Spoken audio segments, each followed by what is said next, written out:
Tyrion Lannister had never imagined himself seated upon the Iron Throne.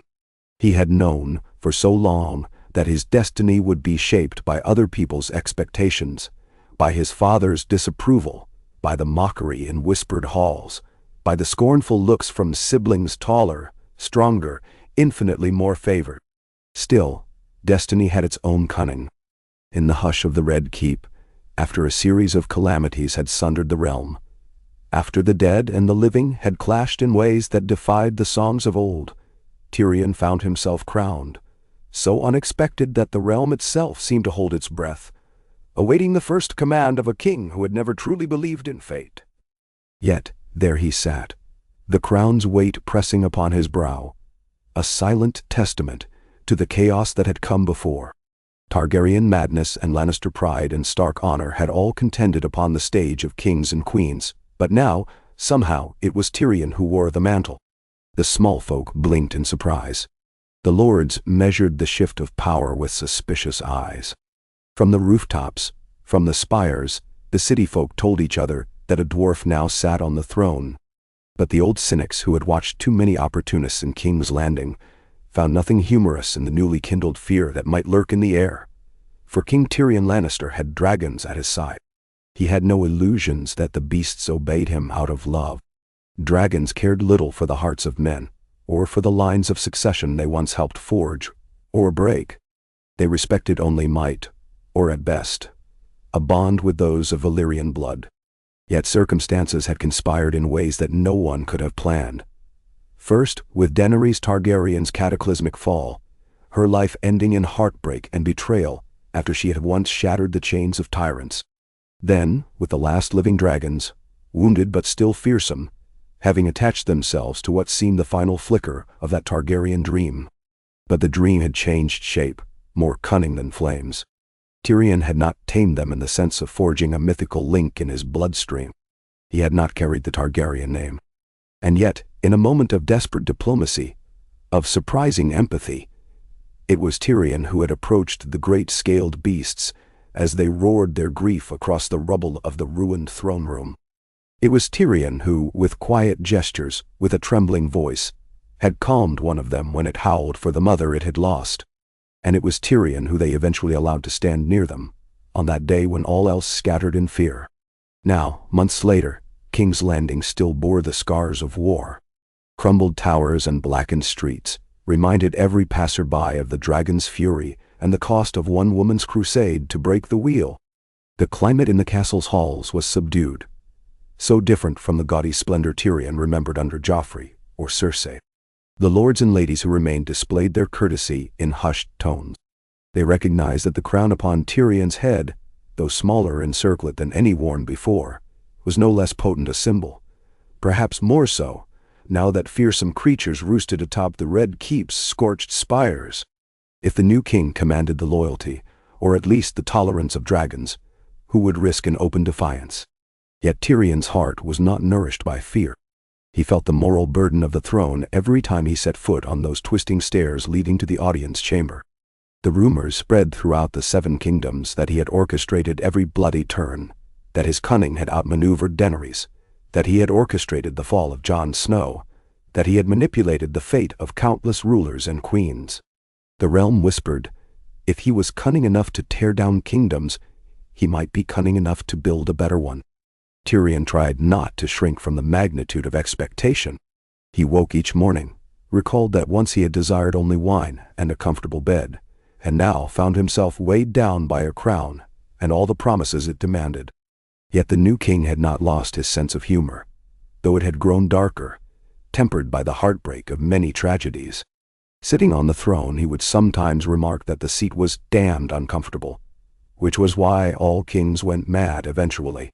Often he joked, only half in jest, that one day the whole keep would melt under the fury of his reptilian guardians if he ever made a misstep.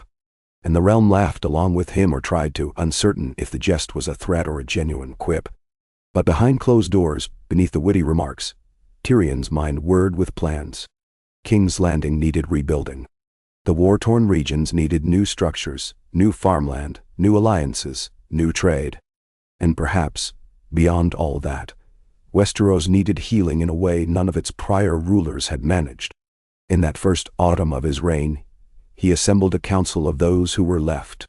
Men and women with sense, or with hearts that did not thirst only for blood. Sir Davos Seaworth, older now, lines etched upon his face, served as Hand of the King, a role Tyrion himself had known all too well. Sir Brienne of Tarth wore her cloak of shining sapphire, continuing to watch over the realm with a keen sense of justice, while instructing new knights in the ways of true chivalry. Sansa Stark, though she reigned over the north now as a proud queen in Winterfell, maintained a tenuous alliance with the crown, sending ambassadors south to observe the shape of the new order. Arya Stark was rumored to be across the seas, indulging her wanderlust. Others had perished or disappeared in the chaos. Too many empty chairs at the council table. Yet Tyrion refused to sink into despair. He established taxes that favored the small folk, which earned him no shortage of rancor among certain noble houses.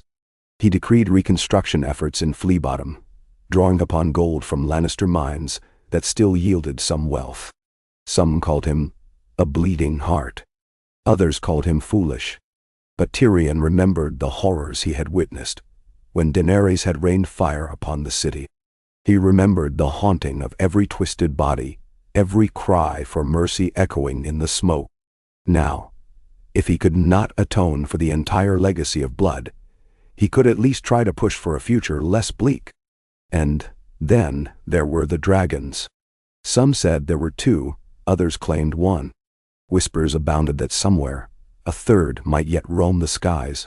But in the battered courtyard behind the Red Keep, Tyrion had glimpsed them both. The scaled black dread with the red membranes on its wings, so large it dwarfed even Daenerys' infamous Drogon. And the smaller one, green and gold, newly grown, eyes flickering with cunning. No one dared approach them but him, and even he did so only rarely.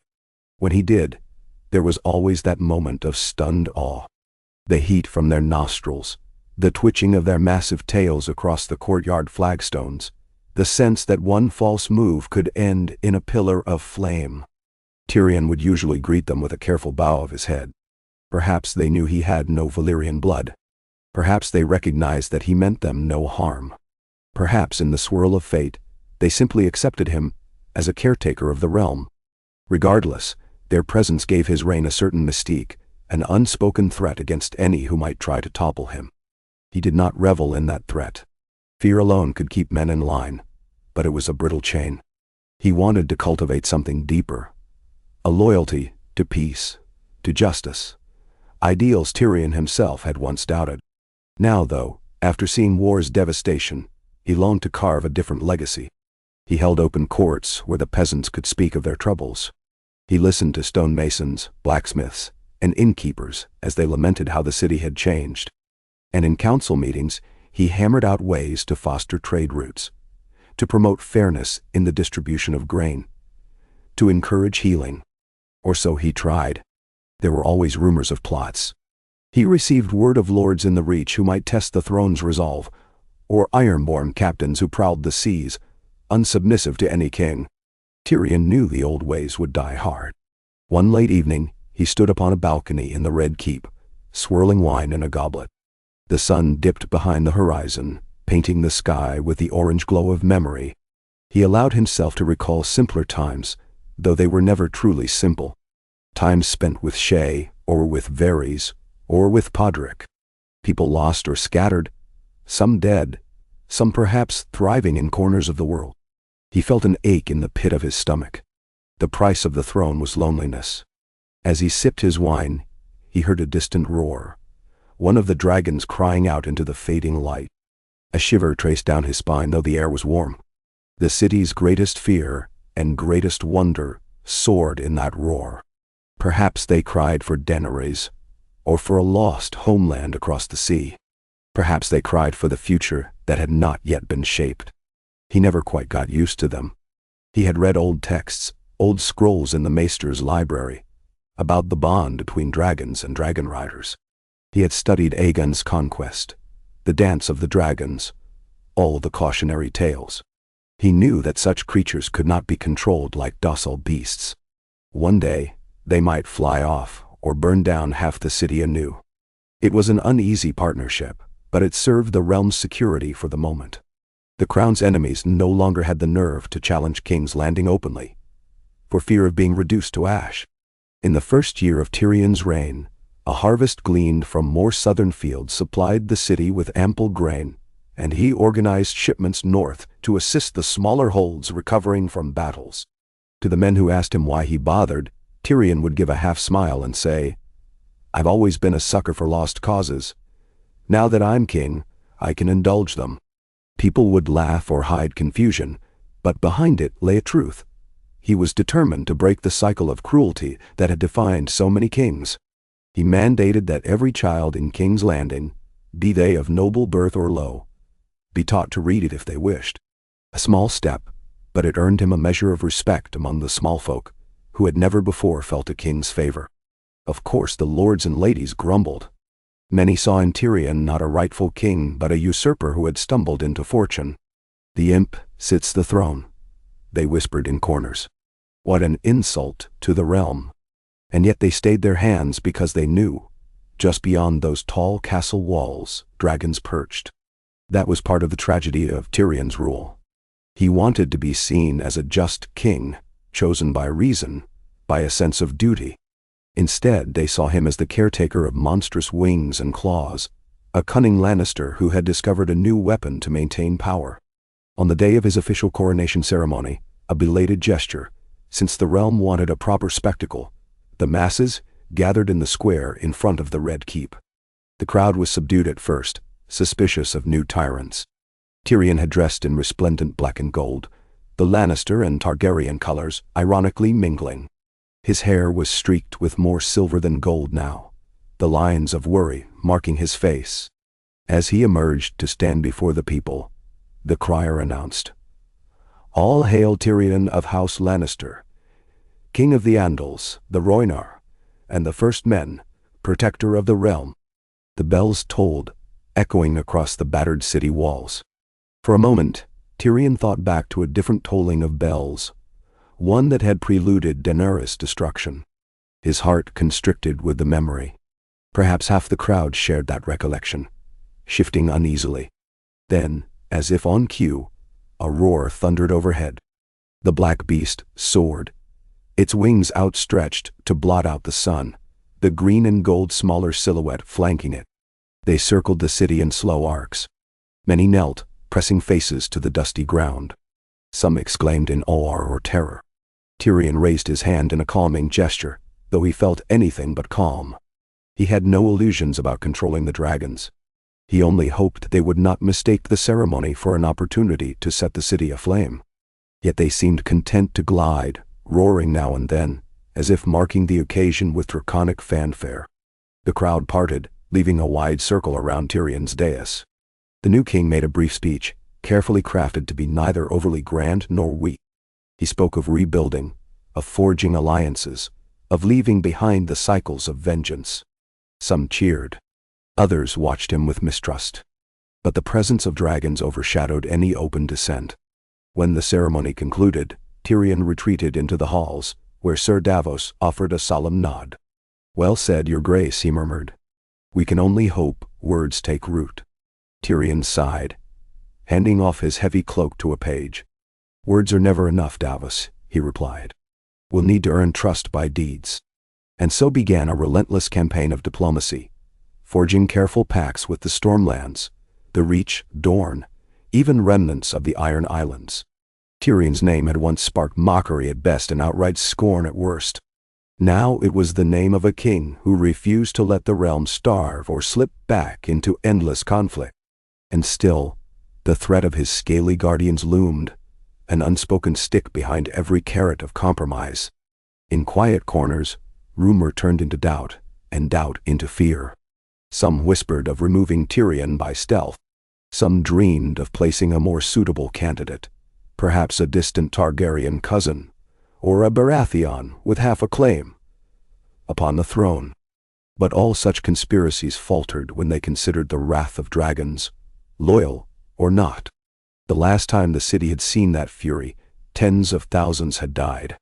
No one wanted to risk a second scouring. So, for a while at least, conspiracies remained ephemeral. The realm, battered by war, embraced a fragile peace under Tyrion's guidance. One night, well into that second year, Tyrion was roused from an uneasy sleep by a thunderous roar. He rushed to a balcony and saw flames dancing in the courtyard. The black dragon stood with its neck reared, spewing a fountain of bright fire at something near the far wall. Tyrion's heart lurched. He scrambled down stone steps, calling for guards. Lanterns bobbed in frantic arcs as men ran to see what had provoked the beast. With each heavy impact of the dragon's tail, the castle stones seemed to reverberate. By the time Tyrion arrived, half-dressed and panting, he found the courtyard wall scorched, and the black dragon looming over two smoldering corpses. The guards approached with spears, but Tyrion raised his arm sharply. "Hold!" he barked, breath hitching in his chest. The black dragon turned its head, eyes gleaming, a low rumble twisting from its throat. Tyrion stepped forward gingerly, ignoring the rank smell of charred flesh. It appeared these men had been armed with crossbows, likely aiming to test whether the dragon's hide could be pierced. Their gambit had gone horribly wrong, leaving them nothing but blackened silhouettes on the courtyard floor. The beast's shoulders trembled with lingering rage. Tyrion felt the heat radiating from its nostrils.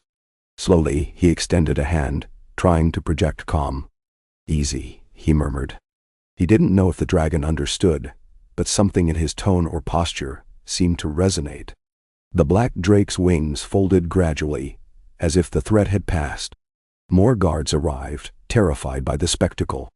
Tyrion stepped aside with Sir Davos, who looked grimly at the remains. "Who were they?" Davos asked, voice hushed.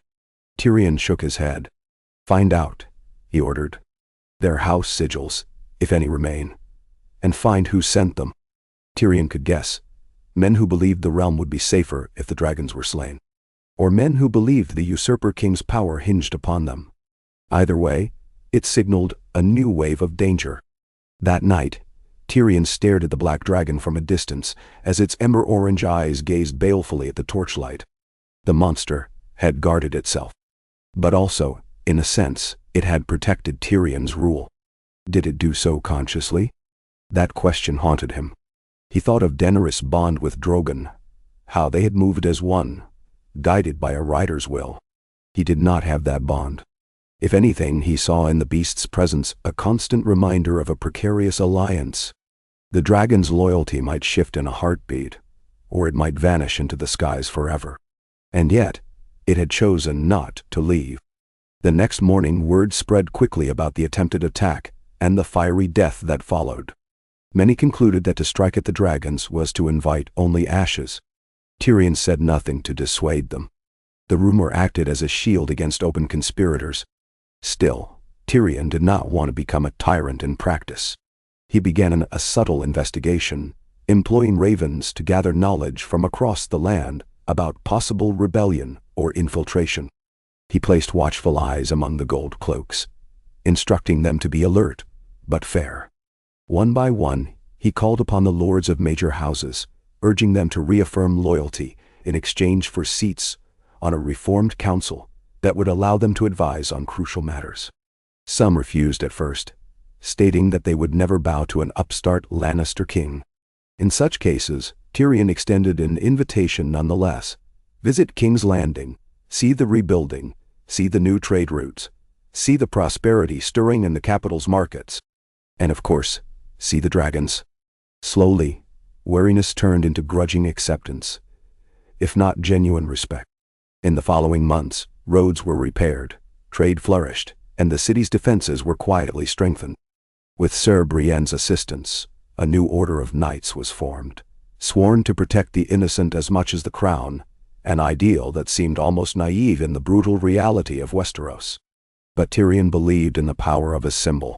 He remembered how the King's Guard had once instilled awe, even if some members had been unworthy.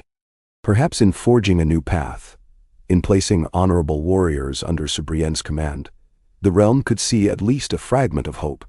And so, these new knights began patrolling the city, not just the wealthier districts but the slums as well. At first, cynicism reigned among the small folk, who expected the knights would simply beat or bully them as men of power had always done. Gradually, though, stories surfaced of knights intervening to protect them from extortion, or ensuring fair distribution of grain. Trust did not blossom overnight, but small seeds were planted. Tyrion made public appearances in the markets, careful to cloak himself in the presence of guards, but never fully isolated. He wanted the commoners to see that their king was not a remote figure enthroned high above them, nor an inhuman shadow with dragons behind him. He tried to greet fishmongers, bakers, smiths. He asked about their daily lives, their difficulties, and he actually listened. Some stared in wonder. A few spat on the ground, cursing the imp, blaming all Lannisters for the city's suffering. Tyrion accepted those insults with stoic grace, though his heart clenched at the hatred. One advantage of being so disdained from birth was that he had learned how to absorb scorn without always retaliating. Instead, he pressed on, hoping that patience and policies might slowly shift their views. Beyond the city's gates, however, storms brewed. Ravens brought troubling reports of ironborn raids along the southwestern coast. The lords of the Arbor and Old Town demanded swift action, outraged that the crown had not dispatched a fleet. Tyrion convened the council, poring over maps and naval charts. Sir Davos, with his maritime experience, advised caution. The royal fleet was still in disrepair after the wars. Rushing into open conflict might only spark a bigger bloodbath, especially if these were rogue captains, acting without support from Pike. Tyrion weighed the options. He had no desire for more bloodshed, but neither could he appear weak. He consulted with the Master of Ships, a minor lord from the Stormlands who claimed to have experience in smuggling, someone Tyrion found ironically trustworthy in a realm built on half-truths. Together, they formulated a plan to protect shipping lanes while sending envoys to the Iron Islands, requesting an audience with their chieftains. The presence of dragons might have ended that conflict swiftly, some said. Some said one swoop over the Iron Islands could subjugate them all. But Tyrion hesitated to use the creatures like battering rams. He did not want to revisit the same horrors Daenerys had wrought upon King's Landing. That memory still burned in the minds of Westerosi. If he unleashed dragons upon coastal villages, he would become no better than the tyrants before him, just another warlord scorching the earth to maintain dominion. So he chose the slower, more diplomatic path, though it risked letting the raids continue. Some in the council argued for swift, decisive action, but Tyrion overruled them. He would not brandish the dragons like a threat unless absolutely necessary. Time passed, and the realm's scars began to fade, at least in the capital. Tyrion took care to maintain relationships with the North, sending warm letters to Queen Sansa, offering mutual trade of metals for grains. He also reached out to Dorne, acknowledging their fierce independence. He offered them a treaty of non-aggression and a voice in the realm's decisions if they wished. For once, a king in the south was not ignoring their desires. Some Dornish lords were intrigued, others merely suspicious.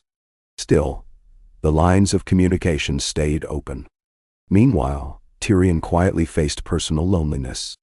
Ruling was an all-consuming affair, and he had never been blessed with many confidants he could trust. Sir Davos was loyal, but he was also older and carried his own burdens of heartbreak. Tyrion sometimes caught a glimmer of sorrow in the Onion Knight's eyes, recalling the Baratheon he had once served. Sir Brienne was dutiful, but not particularly fond of courtly intrigues. In her own way, she supported Tyrion's reign by enforcing fairness with a stern sense of justice, yet she remained at arm's length emotionally. As for lovers, or the idea of a queen, Tyrion had no illusions that a convenient marriage might be arranged to cement alliances. But his heart was not in it. Memories of Shay's betrayal, and the many humiliations of his youth, weighed heavily. Some nights, he took comfort in reading old tomes about the Targaryen expansions. He sipped his wine, let the pages blur, and realized how lonely a king truly was. Still, the city's spirit gradually revived. Cranes lifted timbers to rebuild a grander marketplace. Children played in the squares without cowering in fear. Musicians returned to the streets. Even the courtesans in the brothels found their trade less overshadowed by gloom, as coin flowed more freely again. Tyrion oversaw all this with cautious optimism. If he could maintain peace for long enough, perhaps Westeros itself could heal from centuries of feudal strife and the recent fiery carnage. But old loyalties and grudges do not die easily. Late one autumn, a delegation from the Reach arrived unannounced. Two proud lords, garbed in rich green doublets, demanded an audience. Tyrion, ever the diplomat, welcomed them in the great hall. He wore a simpler crown than the gaudy monstrosities of past kings, just a slender band of gold around his brow. As the lords approached, they offered the barest courtesy, bowing with stiff necks. Then they presented him with a sealed scroll. Their liege, a lady of considerable power in the Reach, was calling upon the crown to honor a vow of reparation for farmland destroyed in the final battle with Daenerys' armies. The sum requested was enormous, beyond anything the treasury could spare without crippling the reconstruction in King's Landing. Tyrion read the scroll carefully, occasionally glancing at the two men who stood with barely contained arrogance. He handed it to Sir Davos, who read it in turn, face tightening. Then Tyrion leaned forward on the throne, bracing his elbows on the cool metal arms. "You must know," he said quietly, "that the crown cannot simply conjure gold out of thin air. What do you propose in return for such reparation?" The lead lord gave a half-smirk. "Safety, your grace," he said. "Our lady is prepared to declare full support for your reign, provided you meet her demands. And if not, she might look elsewhere. The realm is large, after all." So there it was. A veiled threat. Tyrion's expression remained carefully measured. He recalled, uncomfortably, the days when Tywin Lannister might have answered such insolence with a show of brutal force. And he remembered how well that had worked, sowing fear but also hatred. Tyrion did not wish to rule that way. Yet neither could he bend to every demand. The black dragon's distant roar suddenly echoed through the windows, timely, if unplanned. The two lords exchanged uneasy glances. Tyrion realized he could use that fear. But he resisted. Instead, he instructed them to remain in the city for a fortnight while he deliberated. That night, he met in secret with his council. In the flicker of candlelight, they debated. Sir Davos argued that they could not pay such reparations, nor could they let the threat stand. Sir Brienne suggested a middle ground. Partial reparations in installments, in exchange for oaths of loyalty, and a seat on the king's advisory council for the lady in the Reach.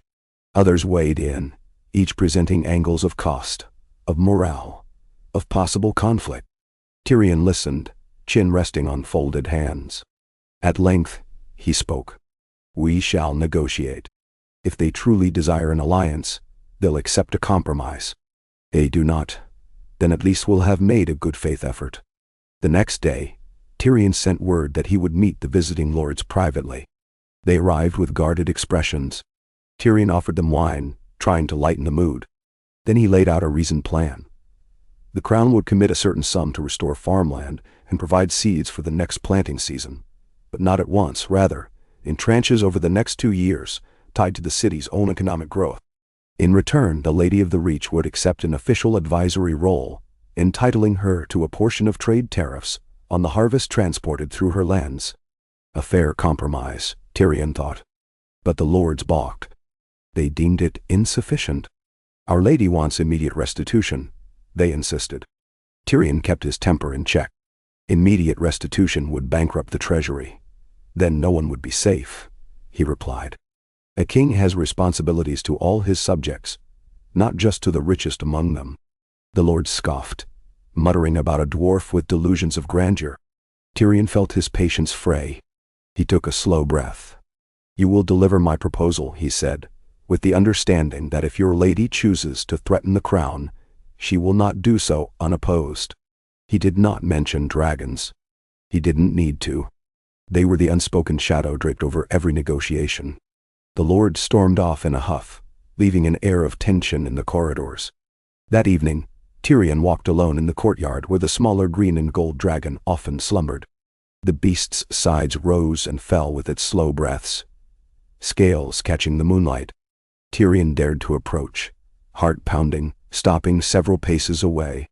He studied it in silence, remembering the first time he had come close to Daenerys dragons, locked in the catacombs under Meereen. The awe he had felt then still lingered, magnified now that the creatures were grown. This one cracked open an eye, glimmering like a citron. Tyrion's breath caught. Slowly, so as not to provoke it, he lowered his gaze in a gesture of humility. The dragon exhaled a puff of warm breath, then closed its eye again, unthreatened. Tyrion allowed himself a rare, faint smile. In that moment, he sensed how small he was, how mortal. The dragon's power was a force of nature, beyond petty politics. Yet somehow, fate had placed them side by side in this realm. He wondered if Daenerys, wherever she might be in the afterlife, looked on in bewilderment at this improbable alliance. Over the following days, Tyrion waited for the Lords of the Reach to deliver a response. When none came, he tried not to brood too much. He had other matters to attend to. A renewed complaint from the Iron Islands about trade restrictions, disputes among the Stormlords about borders, concerns about wildling raiders in the far north. The tapestry of the Seven Kingdoms was fraying at every edge, each region battered by recent wars. Tyrion did his best to hold it together, sending resources, forging alliances, bargaining with what little wealth and goodwill he possessed. He felt the tension in his bones, a sleepless weight of constant vigilance. Some nights, he dreamed of simpler days on the road, or in the Erie's cell, or even in a whorehouse, free from responsibility. But those dreams always shattered upon waking. Then, on a windswept morning, ravens arrived with dire news. The Lady of the Reach had not only rejected Tyrion's offer. She was marching an armed host northward, claiming the throne had failed to compensate her lands. Tyrion read the message in council, heart pounding with a mix of anger and dread. Another war, so soon after the devastation? She threatens to seize the gold from the crown's coffers in King's Landing itself. Sir Davos read aloud, "Your Grace, we cannot ignore this." Tyrion cursed under his breath, remembering how swiftly the realm could descend into chaos. The council argued about the next step, date. Some insisted they call the banners and prepare for open war. Others urged Tyrion to fly the dragons to the front lines and terrify the rebellious host into submission. Tyrion pressed his hands flat upon the table, quieting the room. "Bloodshed will only beget more bloodshed," he said, though he knew how hollow the words might sound. "But we cannot let them threaten the capital. Our walls are strong, our defenders well trained under Sir Brienne. If it comes to a siege, we can endure. Yet before we go that far, we must try one last negotiation." So he dispatched a small, swift party to meet the marching host halfway. He included in that party a prominent retainer of House Tyrell who had survived the wars, someone who might speak sense to the new lady if reason still lingered in her. Tyrion remained in the capital, preparing defenses, yet also keeping a fraction of hope that it would not come to war. The negotiations failed. Word returned that the lady's anger at the crown was so entrenched that no compromise would quell her lust for immediate revenge. "She believes the throne disrespects her," said Tyrion's messenger. "Her personal losses during the war were immense, and she claims reparation must be immediate, or she'll take it by force." Tyrion nodded grimly. He had known lords and ladies who would not bend. Pride ran deep in the noble houses of Westeros. And so he stood in the Red Keep's courtyard, watching the black dragon shift restlessly, as if sensing the tension in the air. Tyrion recalled how Daenerys had handled rebellious lords, with fire and blood. He swallowed hard. The Seven Kingdoms did not need another scorched battlefield. But if war was forced upon him, he had little choice. Within the week, the ladies' host drew close enough that scouts spotted them encamped about 10 leagues south of the capital. Their numbers were not immense, certainly not enough to breach the city walls if well defended, but enough to cause havoc in the surrounding countryside. Tyrion saw the fear in the eyes of small folk who had fled into the city for protection. He called a war council in the Great Hall, though the memory of so many wars weighed upon him heavily. "We must meet them on open ground," said Sir Brienne. "Prevent them from raiding the farmland. If they camp too long, they'll starve or pillage the small folk." Davos agreed, but added that a direct confrontation could be costly. "Our men are loyal, but not numerous. Many died in the wars. The new recruits can fight, But will they stand firm against knights of the Reach? Tension thickened in the air. Finally, Tyrion looked toward a small courtyard window, where a speck of black scale might be seen if one craned their neck. He let out a slow breath. One flight of a dragon could end this quickly, he said softly. But thousands might die in the flames. The council shifted uncomfortably. He glanced at Sir Davos. We use the dragons as a final option. First, we attempt a blockade, starve their supplies, and encourage desertions. It was decided. The city's gates would be locked, the gold cloaks readied. The new knights under Brienne's command would fortify the perimeter. Tyrion penned one last missive to the lady, appealing to reason, offering a more generous sum in exchange for peace. It was delivered by a trembling courier who took his horse and vanished into the distance. Days passed with no response. Then, at dusk one evening, a few riders from the rebellious host approached the city's gates under a flag of truce, announcing they bore terms from their lady. Tyrion allowed them inside, under heavy guard. In the great hall, they read aloud the ultimatum. Surrender the entire royal treasury, abdicate in favor of a true-blooded noble, or face the sword. Tyrion could only smile bitterly. He had expected arrogance, but not quite at that scale. You may tell your lady, he said, that the crown will not abdicate simply because she stomps her foot. The treasury is for the realm, not her personal fortune.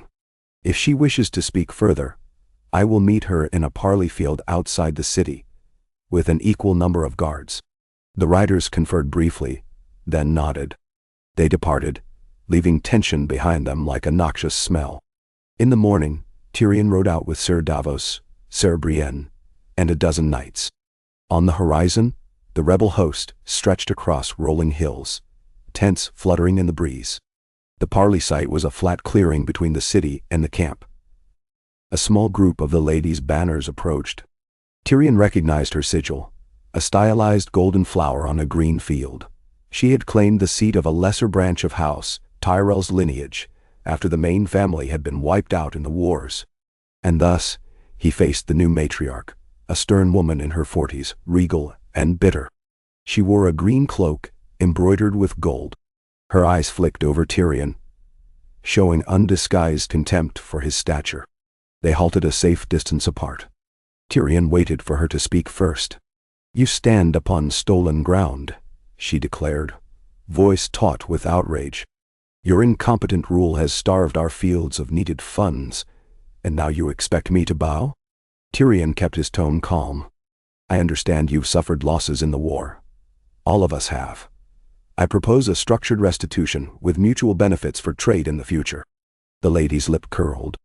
Words. You hide behind illusions. I have men who are tired of illusions. She flicked a gaze at the city walls in the distance.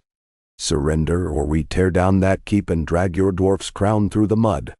Tyrion's grip tightened on his reins. He had faced insults all his life. But this moment wasn't about personal pride. It was about the realm. If you attack, he said slowly, I cannot guarantee your men's safety. I have 2 dragons. He paused. This does not need to end in bloodshed. I offer you a seat on the royal council, a share of trade levies, partial restitution. She cut him off with a sharp laugh. You think your threats of dragons will deter me? Do you see dragons here? She gestured to the empty sky. You can't keep them leashed. If you unleash their flames, you'll burn half your own city, and you'll be known as the second Mad King. Tyrion inhaled a steadying breath. I do not wish to burn anyone, he said quietly. I ask you to lay down arms and let us find a better path. The lady's face hardened. Without another word, she jerked her horse around and trotted away, her retinue following. Sir Brienne's hand hovered near the hilt of her sword, but Tyrion shook his head. No use, he said softly. We're past reason. They rode back behind the walls. The city braced for siege. Over the next few days, the ladies' host began skirmishing with outlying watchtowers, torching a few villages. Refugees streamed into the city, terrified. Tyrion watched from the walls, fists clenched. He had tried to be the king of mercy, but mercy could not always stop an army determined to plunder. The new knights did their best to repel raids, But each engagement threatened to escalate. Tensions soared. Food supplies for the city were still adequate, but if the farmland burned, it would not remain so for long. Sir Davos and Sir Brienne urged Tyrion to act. "We must break their lines," Brienne insisted. "A quick, decisive strike might force them to surrender." Tyrion nodded gloomily. He knew the logic. Without enough men, the city's defenders could not hold out forever. The ladies' host might not be massive, but it was well organized and fiercely motivated, with cavalry and foot soldiers enough to choke supply lines. The dragons were the only card that could swiftly tip the scales. Yet Tyrion feared the cost. He summoned the black dragon's presence in the courtyard, letting it sense the tension. The beast snorted, stamping its colossal talons, as if awaiting his command. The green and gold one hissed from a nearby perch. The stench of sulfur and smoke permeated the air. Tyrion recalled the images of Daenerys' burning armies on the Roserad, the screams of men cooked alive in their armor. He had witnessed that devastation firsthand. In quiet bitterness, he realized that sometimes monstrous force seemed the only language some foes understood. But if he repeated the old horrors, how would his reign be any different? Still, the city was under threat of plunder, the farmland at risk of ruin. Tyrion made his choice. He donned leathers, not a grand regal outfit. With Sir Brienne and Sir Davos at his side, and a handful of knights, he led the black dragon. Bellowing, wings half unfurled, just outside the city gates, a spectacle that made the enemy lines shift uneasily. Soldiers stared at the gargantuan shape. The lady herself appeared on horseback, flanked by standard-bearers. Tyrion, standing near the dragon's towering flank, raised his voice. "Withdraw," he cried, projecting as best he could across the field. "Withdraw your forces or face the consequence." A tense hush fell, punctuated by the dragon's low rumble. Then the lady's laughter cut through the stillness, high and sharp. "You'll burn us all if we don't bow, Lannister," she demanded.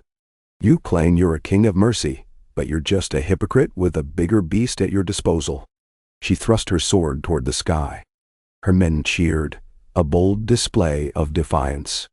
Tyrion's heart pounded. He wondered if there was one last chance. "You have brought this upon yourself," he shouted, hating how hollow it sounded even to his own ears.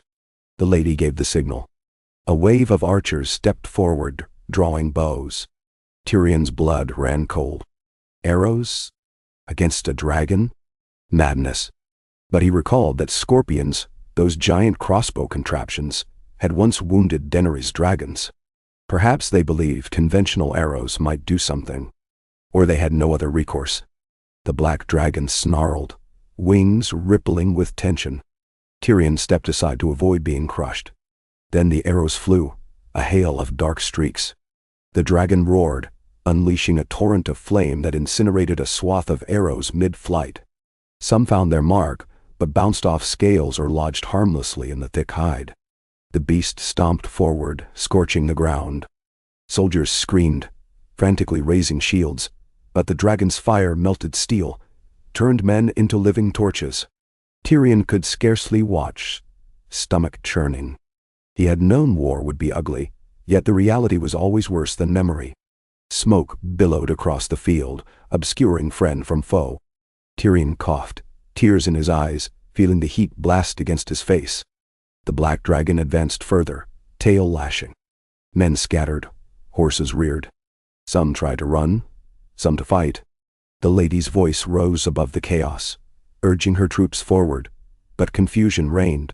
King's Landing's new knights, led by Sir Brienne, swept from the flank trying to rout the attackers before the dragon's flames consumed them all. Tyrion shouted for them to hold back, to give the enemy a chance to flee or surrender. The clangor of steel on steel filled the smoky air. The green and gold dragon soared overhead, belching a shorter burst of fire at a group of cavalry. In minutes, the carefully cultivated farmland turned into a patchwork of blackened earth and corpses. Tyrion could not stop it. War, once unleashed, had a mind of its own. In the thick of it, he glimpsed the lady on her horse, circling wide.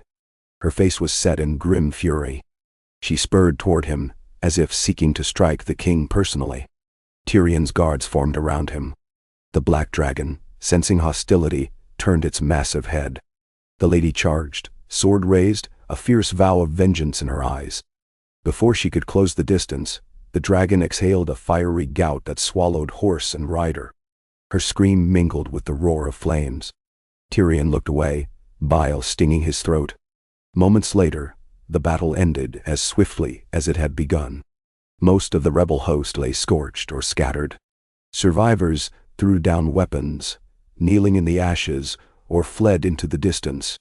Tyrion's knights, stunned by the devastation, forced surrenders. Smoke drifted in thick clouds, blotting out the sun. The stench of burnt flesh churned the stomach. Ser Brienne approached Tyrion, her armor streaked with soot and blood. She removed her helm, face ashen. "Your grace, they are broken." Tyrion nodded, struggling to speak.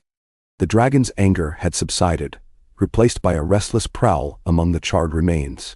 Every so often, it let out a victorious snarl. Tyrion caught a glimpse of the mangled shape that had been the rebellious lady. This was the result of unstoppable might. He ordered the knights to gather prisoners, treat the wounded on both sides, bury the dead with what dignity they could. He retreated to a small ridge, away from the carnage, fighting a swirl of nausea. Ser Davos found him there, eyes heavy with sorrow. "We had no choice," Davos murmured. "She forced our hand." Tyrion pressed a trembling hand to his temple. "That's what they all say," he whispered. "No choice. And so we end up bathing the fields in blood." He felt tears sting his eyes, remembering the horrors he had tried so hard to avoid. The realm would be safer now. No doubt the other houses would think twice before challenging the throne. But at what cost? Over the next few days, the prisoners, including wounded soldiers, were led into the city. Tyrion insisted on mercy for those who surrendered. He allowed them to swear fealty and return to their homes, albeit with fewer arms, under supervision. He confiscated their lord's lands to pay for reparations for the farmland they had themselves burned. In doing so, he hoped to send a message that the crown was not merely a savage beast. News spread throughout the kingdom of how the black dragon had turned an entire host to cinders in minutes, and how the dwarf king now presided with unchallenged might. As winter winds approached, Tyrion felt the city's mood shift. Fear mixed with relief. The threat of open war had ended swiftly. But rumors circulated that the king was as dangerous as any Targaryen who had come before. Perhaps more so, for he hid behind polite gestures until he unleashed the monsters. Some believed he had orchestrated the rebellion to justify slaughter, consolidating power. All manner of conspiracies brewed, though not as openly. For men had seen what happened to those who defied the crown. Tyrion, exhausted by the conflict, threw himself into the tasks of rebuilding once again. He visited the wounded men in the maester's ward, offered pardons to younger soldiers who had followed the lady out of duty rather than malice. He even arranged for shipments of grain to be sent back to the Reach, a gesture of reconciliation. But scars remained. The black dragon perched upon the Red Keep, a looming sentinel. When it took flight, the city trembled. The green and gold one often circled overhead, smaller but no less fearsome to common eyes. And in the corridors of power, it became clearer than ever that Tyrion's rule was underpinned by their existence.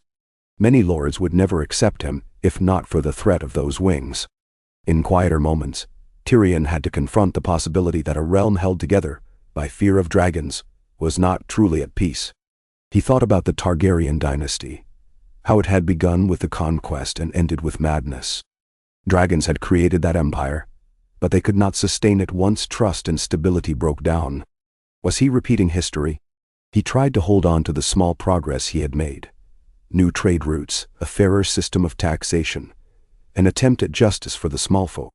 But overshadowing all that was the memory of flames devouring an army on a field just south of the city. When people looked at him now, he wondered if they saw only a cunning dwarf who had harnessed unstoppable force for his own ends. And so the seasons turned. The city braced for the first snows of winter, which drifted unevenly this far south. Tyrion received visitors from distant corners, forging alliances through marriage pacts he had once despised. House Arryn reaffirmed loyalty. House Tully quietly supported him. House Stark maintained a respectful distance, guarding the north while acknowledging Tyrion's seat on the throne. A hush fell over the realm. The wars had ended, at least for a time. On the surface, it seemed as though King Tyrion had succeeded. The crown had funds in the treasury again. The capital was safer than it had been in years, and the roads were patrolled by knights who obeyed a code more honorable than the gold cloaks of old. In the evenings, Tyrion would pace the halls of the Red Keep, remembering the clamor of different kings who had once ruled here. He prayed, though not fervently, for he was never one for piety, that the realm would not see another day of fire and blood.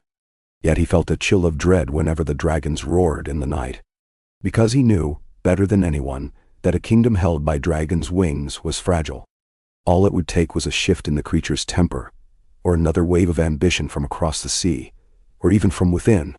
One day, the black dragon might decide to carve its own path, ignoring the commands of a king who lacked Valyrian blood. One day, the memory of that field of ash might become too great a stain for the realm to bear. Tyrion remembered the stories of old Valyria, how arrogance and power had led to doom. He swallowed that fear, trying to channel it into caution, into a vow to use the dragons only to prevent greater harm. But the realm's future teetered on a narrow ledge, and he felt it in every breath. And so Tyrion Lannister reigned with dragons at his command, or at least by his side. He reigned in uneasy peace, forging treaties, offering olive branches, occasionally brandishing fire to subdue those who refused to listen. He sat upon the Iron Throne, that twisted seat of swords, and felt its edges bite into him if he shifted too casually. He was cunning enough to navigate the labyrinth of court politics, kind enough to want a better world, and weary enough to know how easily it could all unravel. Each day he rose to do the work of governance, to negotiate with lords, to hear the pleas of the small folk, to manage the city's finances, to arbitrate disputes. Each day he glimpsed the dragons beyond the windows, silent guardians of a tenuous order.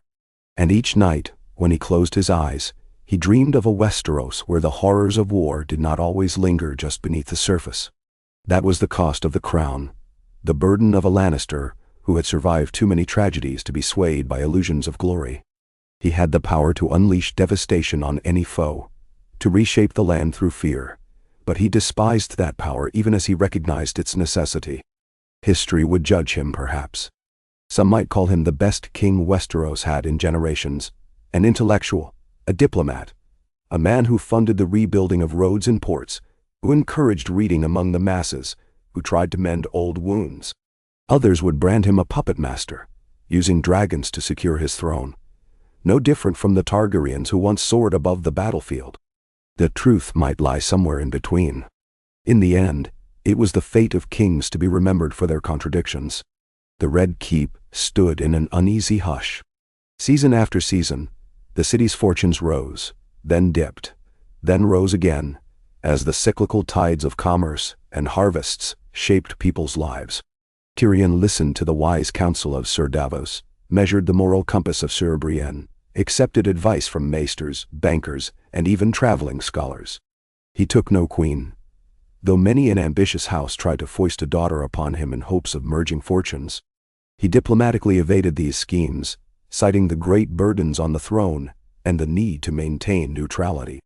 In truth, a part of him feared opening his heart again, fearful that any personal bond might be used as a weapon. He had learned that lesson more than once.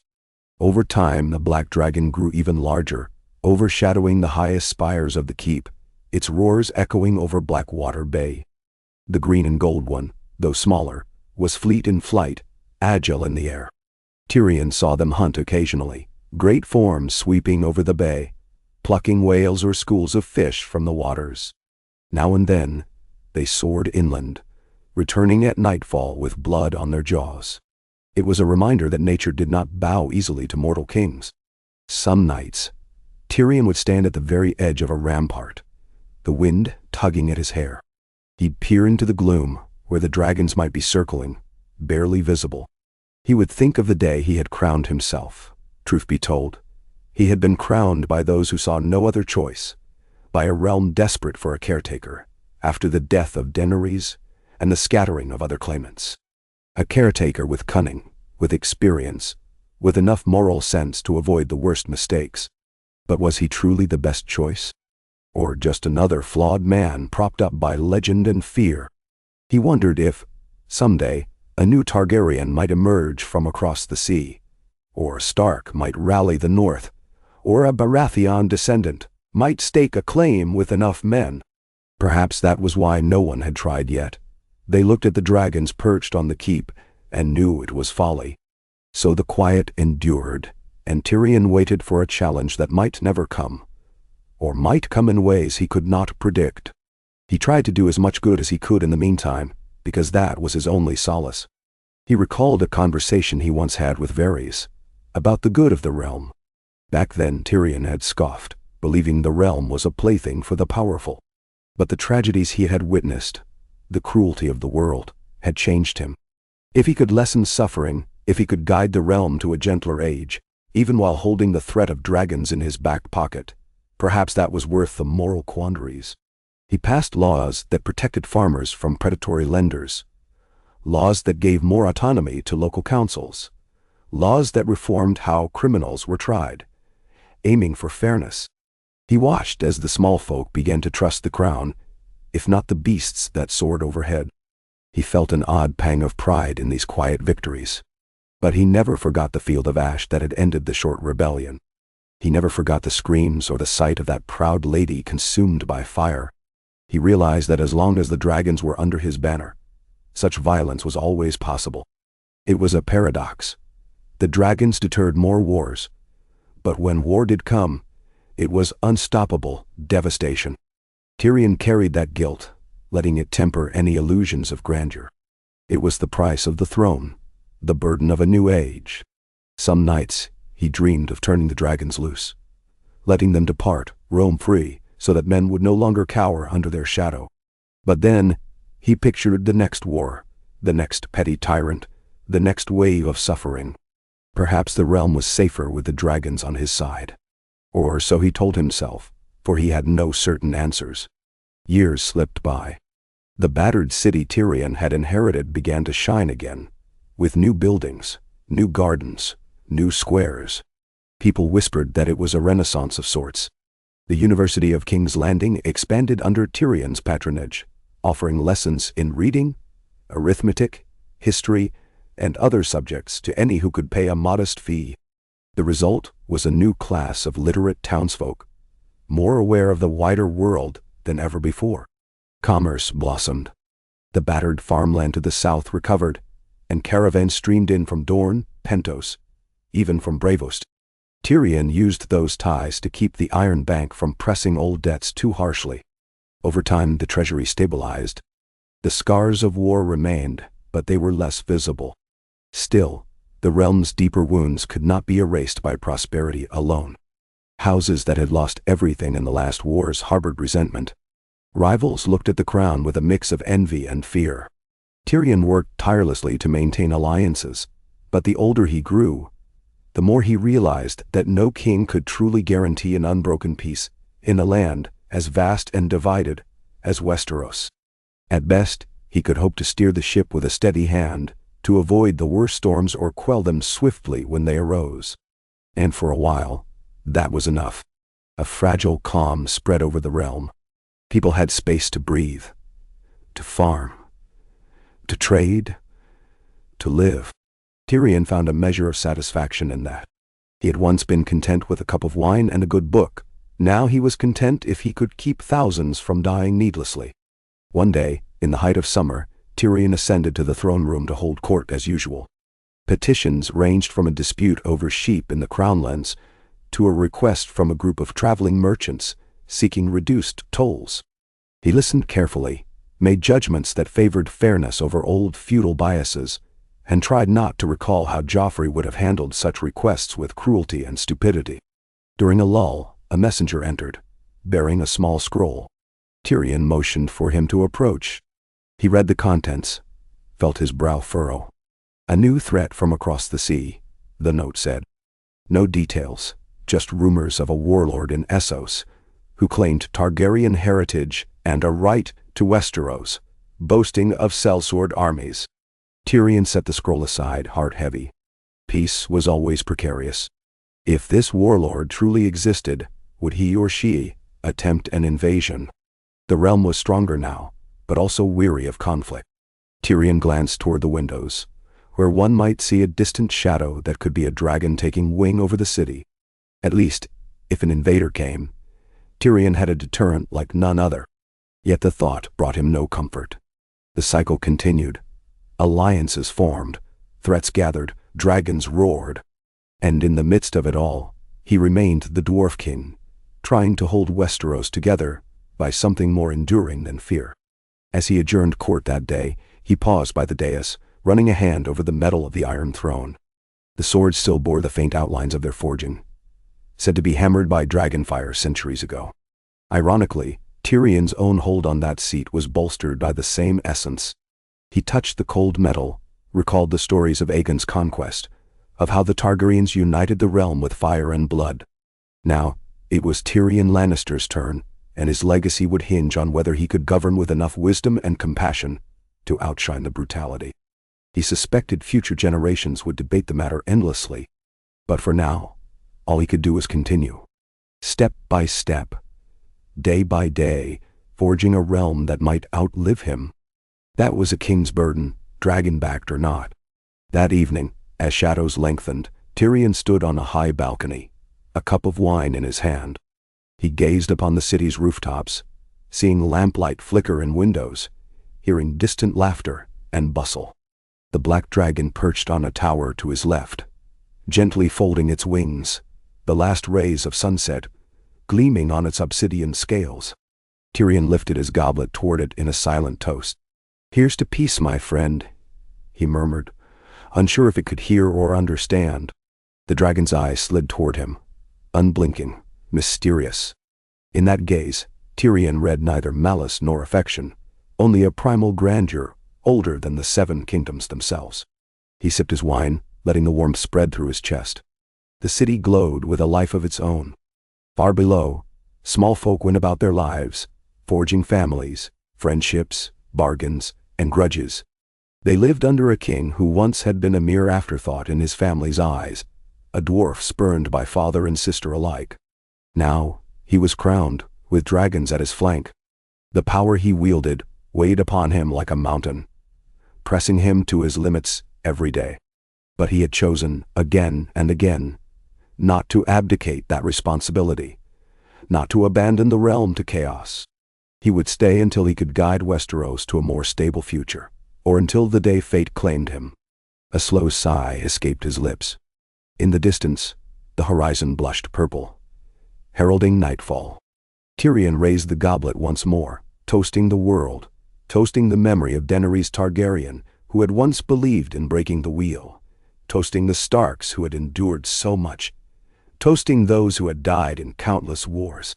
He drank for all of them, and as the last swallow of wine slid down his throat, he found himself whispering a pledge to no one in particular. "I will keep trying.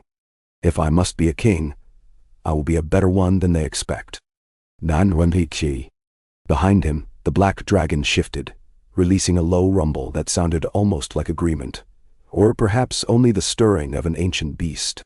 The night winds carried the hush of a city at the edge of possibility.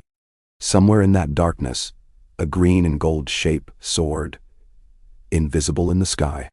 Tyrion stood quietly, letting the moment wash over him, feeling the weight of the crown upon his brow.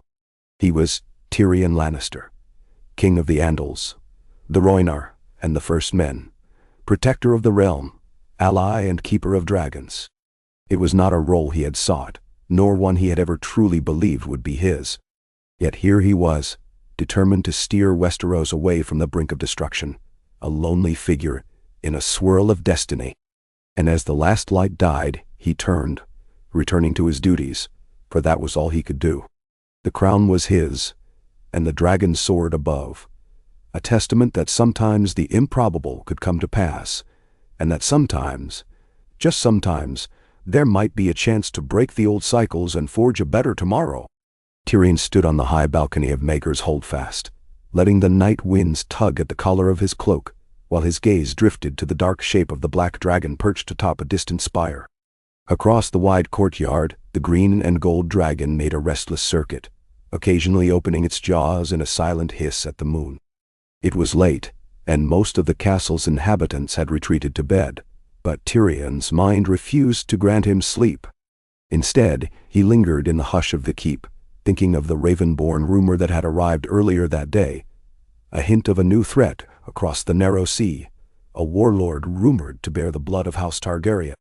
He had glimpsed the dread such words could strike in the faces of his courtiers. Many had never quite shaken their fear that Daenerys' line might reappear, or that a hidden pretender would sweep in with sellswords and monstrous magic. Tyrion had tried to quell their panic. The King's Landing of today was not the broken, starving city Daenerys had found. It was stronger, the fortifications repaired, the storehouses filled, the navy rebuilt under the guidance of Sir Davos and the Master of Ships. And there were, of course, the two dragons that roosted under Tyrion's uncertain protection, formidable guardians for a kingdom that still bore scars. Yet paranoia was a powerful force, and rumor had a way of growing from mere spark to wildfire in hours. In truth, Tyrion felt no small measure of unease himself. His rule, which had so far staved off major rebellions, aside from the one quickly quashed by dragonfire, might be tested by an external threat. War rarely concerned itself with nuance. If an ambitious conqueror sailed for Westeros, then bloodshed would follow. That was the reality. And though Tyrion possessed dragons, he knew all too well how easily a cunning foe could turn advantage to disaster. He finished the last of his wine, then set the goblet down on the narrow ledge. A swirl of memories crowded his mind.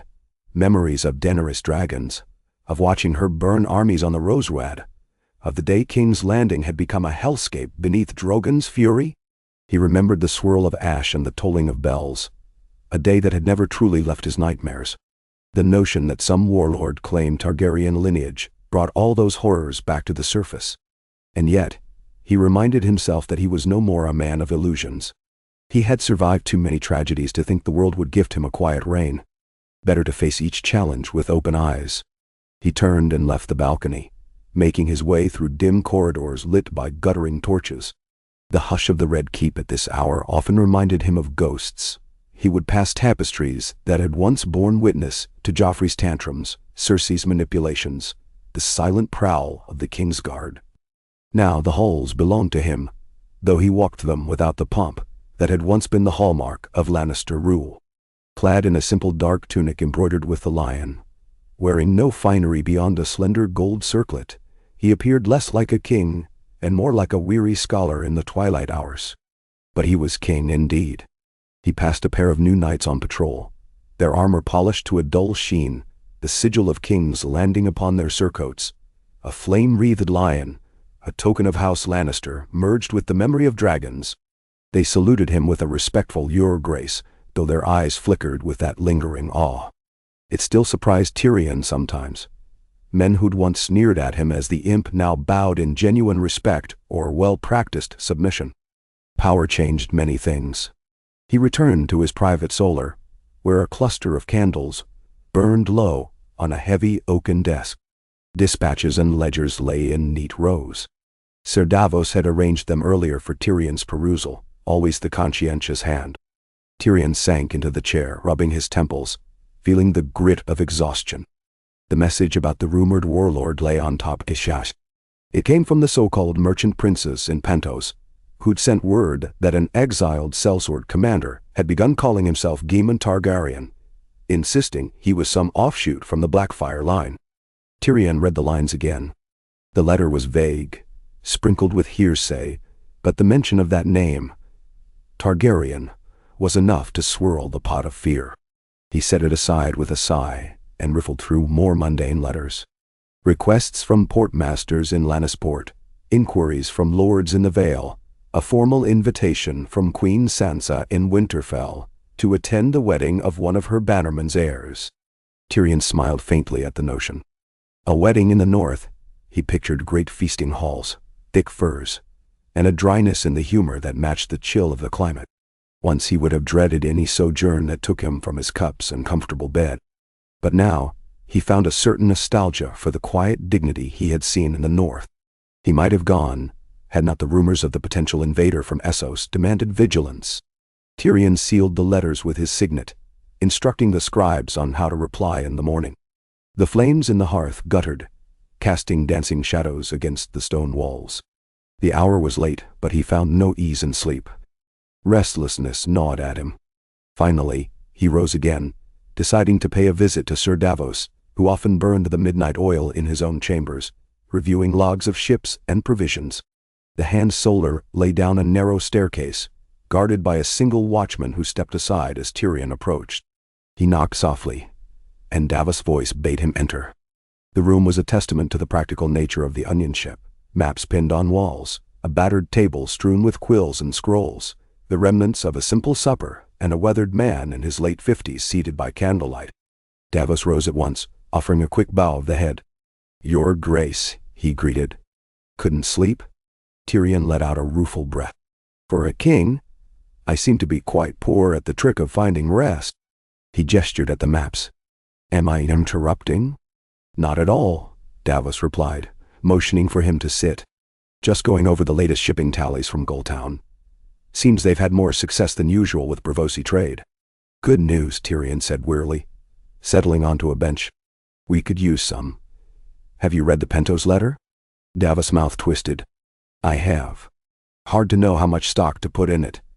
We've had pretenders spring up before, especially in Essos. Men claiming Targaryen or Valyrian blood. Most fade like smoke. Men. Some do," Tyrion allowed. "But the name Targaryen still carries a certain weight, especially among those who might yearn for a new conquest, or who simply despise Westeros enough to fund an invasion." He rubbed his chin. "We can't ignore it outright. If Gaemon Targaryen, if that's truly what he calls himself, amasses a sellsword army, we have to be ready." Davos nodded. "We have the navy to guard the narrow sea from a sudden landing, and we have other defenses." He trailed off, but they both knew the unspoken meaning. The dragons. Tyrion looked away, scanning the flicker of candlelight on the walls. "We do," he said quietly. "Though I'd prefer not to rely on them if I can help it. The memory of war by dragonfire still rattles half the realm. Better that than letting an invading host tear through our lands." Davos pointed out gently. "We have the advantage. If this Gaemon tries to land, we can burn his ships before they ever reach the shore." Burn his ships. Those words alone summoned images that Tyrion dreaded. Flames on water, screaming men, the roiling black smoke. He swallowed. "Yes, we can do that. But it might be wise to gather more information before we stoke our people's fears. I want spies in Pentos Lys, wherever this warlord might roam. We need to know the truth of him, his finances, his supporters, the size of his army." "I'll have it arranged," Davos said. "Better to be prepared than taken by surprise." Tyrion nodded, then leaned back with a sigh. "It never ends, does it? The realm's calmer than it has been in years, and yet trouble always finds a crack to slip through." Davos gave him a measured look. "Such is a king's burden." "I'm finding that out the hard way." There was little else to say. Tyrion left Davos to his maps, returning to his chambers with a mind still buzzing. He tried to read a few pages of an old volume about the Rhoynish migrations, but the words blurred. Eventually, exhaustion claimed him, and he slumped into restless sleep. Morning sunlight roused him sooner than he would have liked. His attendants brought a simple breakfast of bread, fruit preserves, and a cup of tea. He had reduced his wine habits somewhat, mindful that a king with a constant haze might not inspire confidence. He ate quickly, dressed in a modest black doublet with gold trim, pinned on his small lion and dragon sigil, and made his way to hold court in the throne room. The hall had been repaired from the ravages of past wars. It no longer featured great cracks in the floor or gaping holes in the ceiling. The stained glass windows gleamed, reflecting shifting color upon the cold metal of the Iron Throne. The Seat of Swords cast a faint aura of menace, as it always had, though Tyrion refused to let them sharpen the edges as in Joffrey's time. Today, a respectable crowd of petitioners gathered. Merchants, lesser lords, guild representatives. Standing beside the throne, Ser Brienne of Tarth cut an imposing figure in her polished armor, her long golden hair pulled back in a single braid. She inclined her head respectfully at Tyrion's arrival, and he offered a brief warm smile in return. He trusted her more than most in this city. She was a sword of unbending honor, though her eyes always held a faint sadness that had never quite left, perhaps lingering from the tragedies she had witnessed.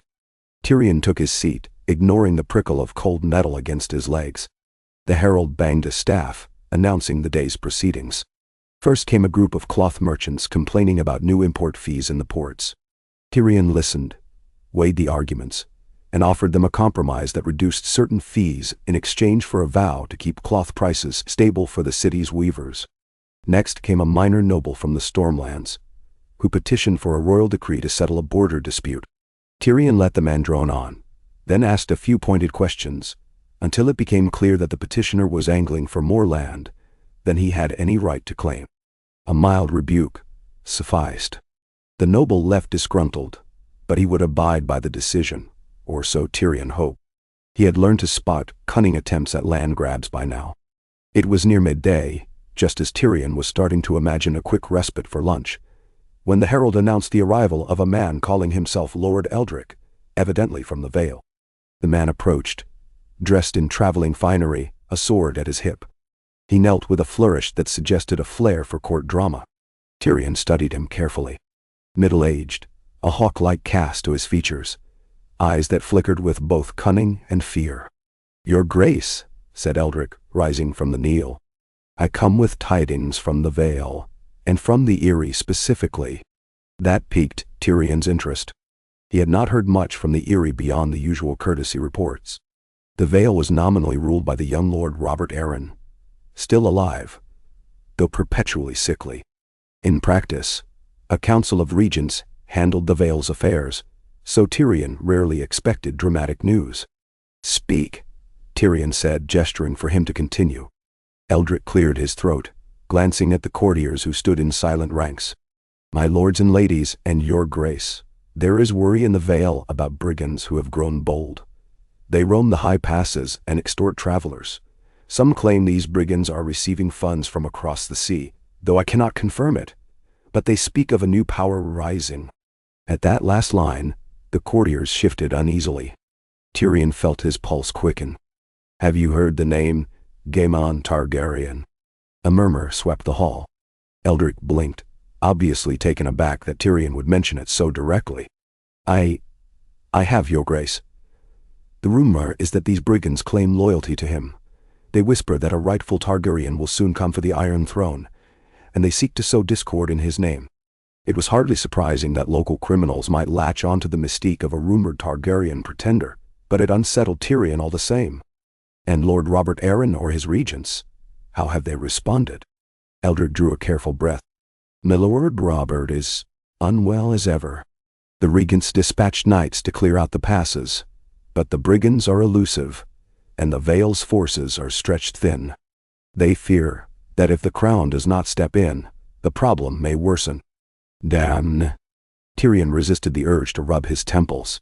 More trouble, stretching from the rumor of Gaemon Targaryen to roving brigands in the Vale. The realm was too vast to be micromanaged from King's Landing, yet he could not ignore direct pleas for help. "Very well," Tyrion said. "I will consult with my hand and the Master of Laws. We may send a small contingent of our new knights under Ser Brienne's guidance. They can coordinate with the Vale's forces to pacify the passes." "Tyrion?" At his words, Ser Brienne gave a slight bow, indicating her readiness. Eldrick seemed relieved. "Your Grace, we would be most grateful. The Vale's trade relies on safe routes. If those passes remain compromised, the lords grow restless." "Yes, they do tend to become restless," Tyrion said dryly. "We'll address it." He motioned for the next petitioner. Eldrick backed away with another florid bow. As the day session wound down, Tyrion's mood weighed heavily upon him. This Gaemon Targaryen business was already inspiring pockets of unrest in Westeros, providing a rallying cry for those who resented the Lannister monarchy or the memory of Daenerys' downfall. Tyrion only hoped that it remained a fringe phenomenon. That evening, Tyrion called a council meeting. The council had changed shape over time, with a handful of consistent faces. Ser Davos, of course, as Hand of the King. Ser Brienne, now commander of the Crown's Knights. Maester Reichard, who oversaw the city's ravenry. Lord Garth from the Stormlands as Master of Ships, though Davos frequently stepped in to assist. A Dornish noblewoman, Lady Perina, served as Mistress of Whispers, an appointment Tyrion had made cautiously after Varys' network had all but scattered. And occasionally, visiting envoys from major houses sat in on council sessions, though none were present tonight. They gathered in the council chamber, a circular room with a sturdy oak table. Lamps glowed softly against the walls, illuminating maps, ledger scrolls, and the small dish of a white raven that scuttled in one corner, apparently an escaped bird from the citadel. Tyrion took his seat at the head. Around him, the others settled. He began the meeting by recounting Lord Eldric's story, the brigand troubles in the Vale, and the rumored connection to this pretender Targaryen. Ser Brienne frowned in concern. "I can dispatch 36 of our knights, if we can spare them," she said. "They'll help the Vale's men track down these outlaws. But it might take time. The mountains are treacherous." Tyrion nodded. "Do so.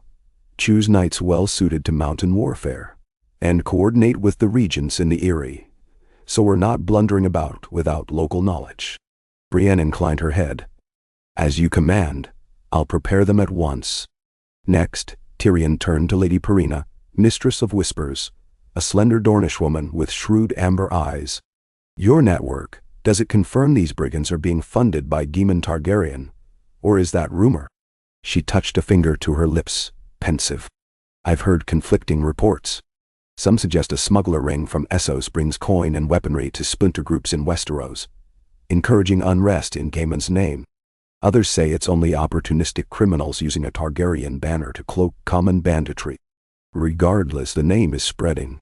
I've heard it in the Reach, in the Westerlands, even murmured in Flea Bottom." Tyrion exchanged a glance with Davos. "The seeds are being planted," Tyrion murmured. "Whether or not Daemon himself has a real claim, his brand is enough to stir chaos. We must be proactive." Ser Davos cleared his throat. "I've already taken steps to contact spies in Pentos, Myr, and Lys. If Daemon is assembling a sellsword army, we'll know. But these things move quickly. He might slip out of port in a matter of weeks, or even days, if he's bold." Tyrion drummed his fingers on the table. He hated the tension of waiting, of not knowing whether an invasion loomed. They had the royal fleet to patrol the narrow sea, but the coastline was vast. And the dragons, yes, the dragons could lay waste to ships, but only if they arrived in time. "Very well," Tyrion said. "We'll proceed with caution. Reinforce our ships around Dragonstone and the Gullet, so no large fleet can slip through unnoticed. Maintain a watch in the Stepstones. We won't raise a realm-wide alarm yet. The last thing we need is panic." The council discussed a few more routine matters: grain storage for the winter, a new trade agreement with Braavos, and the ongoing reconstruction in the Crownlands. Eventually, they dispersed, leaving Tyrion and Davos alone to talk quietly by the table. Davos set down a stack of parchments. "Your Grace, I know the rumor weighs on you, but we've seen worse storms than a sellsword with a fancy name." Tyrion let out a humorless chuckle. "We have indeed. Yet I recall how quickly Daenerys rose from the ashes. She was once just a girl with 3 small dragons and an iron will, and we both saw what havoc that wrought." Davos nodded solemnly. "Aye. But let's hope we've learned enough from history to face whatever comes." Tyrion offered a tight smile. "That's the hope. Let's keep it at that." In the next few weeks, quiet tension spread through King's Landing. Rumors circulated among the tavern-goers, the street urchins, and the artisans in their shops. Whispers of a Targaryen pretender, of sellswords gathering across the sea, of bandits claiming new allegiances. Most residents went about their daily lives. Trade flourished in the port. Rebuilding projects continued. and small folk found reason to be thankful that no dragons had rained fire on them lately. Yet an undercurrent of anxiety laced every conversation, as though the city collectively sensed another storm on the horizon. Tyrion tried to stay visible in public, appearing in the markets occasionally, with minimal retinue, chatting with vendors, ensuring that the crown was still perceived as engaged in the city's well-being. He visited the newly expanded University of King's Landing, funded by a royal grant, where he watched children of both noble and common birth learning to read under the guidance of maesters. That sight filled him with a bittersweet pride. Despite the looming threat, the kingdom had made progress. He wanted to preserve that at any cost. Meanwhile, Sir Brienne had marched off northward with a company of knights to aid the Vale. Tyrion kept tabs on her progress through Raven dispatches. They had arrived near the Bloody Gate, forging alliances with local knights loyal to House Arryn. The brigand groups remained elusive, but they had captured a handful of them, some of whom indeed claimed to be Targaryen men. Whether that was genuine or just a trick to spread fear was unclear. Nonetheless, Brienne's presence would likely calm the Vale. In mid-autumn, the reports from Essos began trickling in. Lady Perrina relayed coded messages from her contacts in Pentos. A mercenary outfit calling itself the Brazen Wings had pledged loyalty to one, Gaemon. A rumor suggested Gaemon displayed a black and red banner with a three-headed dragon, reminiscent of House Targaryen's sigil. Others whispered that he had purchased old war galleys from Volantis, though the number varied from half a dozen to 20. Tyrion read these dispatches grimly, trying to separate fact from speculation. He decided to meet the threat with quiet preparedness. The royal fleet expanded patrols, the city's defenses quietly readied. Tyrion also considered sending an envoy to Pentos, hoping to glean more direct intelligence about Gaemon's authenticity. Perhaps he was a fraud, or perhaps some distant bastard with a sliver of Targaryen blood. Whatever the truth, Tyrion aimed to be ready. On a crisp morning, when the skies shone clear and the gulls wheeled above Blackwater Bay, Tyrion stood atop the walls flanking the city's main gate, surveying the land beyond. A line of wagons trundled into the city, loaded with grain from the Reach, guarded by royal soldiers. Construction on the outer ramparts was nearly complete. New towers, fresh stonework, an expanded moat near the western flank. He felt a momentary flush of satisfaction, recalling how battered the city walls had been under the endless wars and sacks. Rebuilding them was expensive, but peace had allowed for it. Peace, tenuous though it was. The black dragon's roar drew his attention skyward. It soared high above, a massive silhouette blotting the sun. The sight still caused many in King's Landing to pause in awe or fear. Streets quieted momentarily as it swept overhead, a living promise of the crown's power. Tyrion watched as the green and gold dragon rose from the red keep spire to join it, the two forming swirling arcs in the sky. Their presence had become an accepted facet of life here, though not without lingering dread. The city's children looked up with wide-eyed wonder, having been too young to remember the destruction dragons had once caused. Older folk murmured prayers whenever they soared, anxious not to anger them. Tyrion had ordered the keep's courtyard set aside as a place for them to rest, with the gates to that area strictly supervised. No one but the bravest or most foolish dared approach them unbidden. Yet, from time to time, Tyrion himself ventured near, carrying a chunk of meat or simply offering a calm presence. Over the years, it had become something akin to an understanding. He was no dragon rider, not blessed with Targaryen blood or the fabled bond.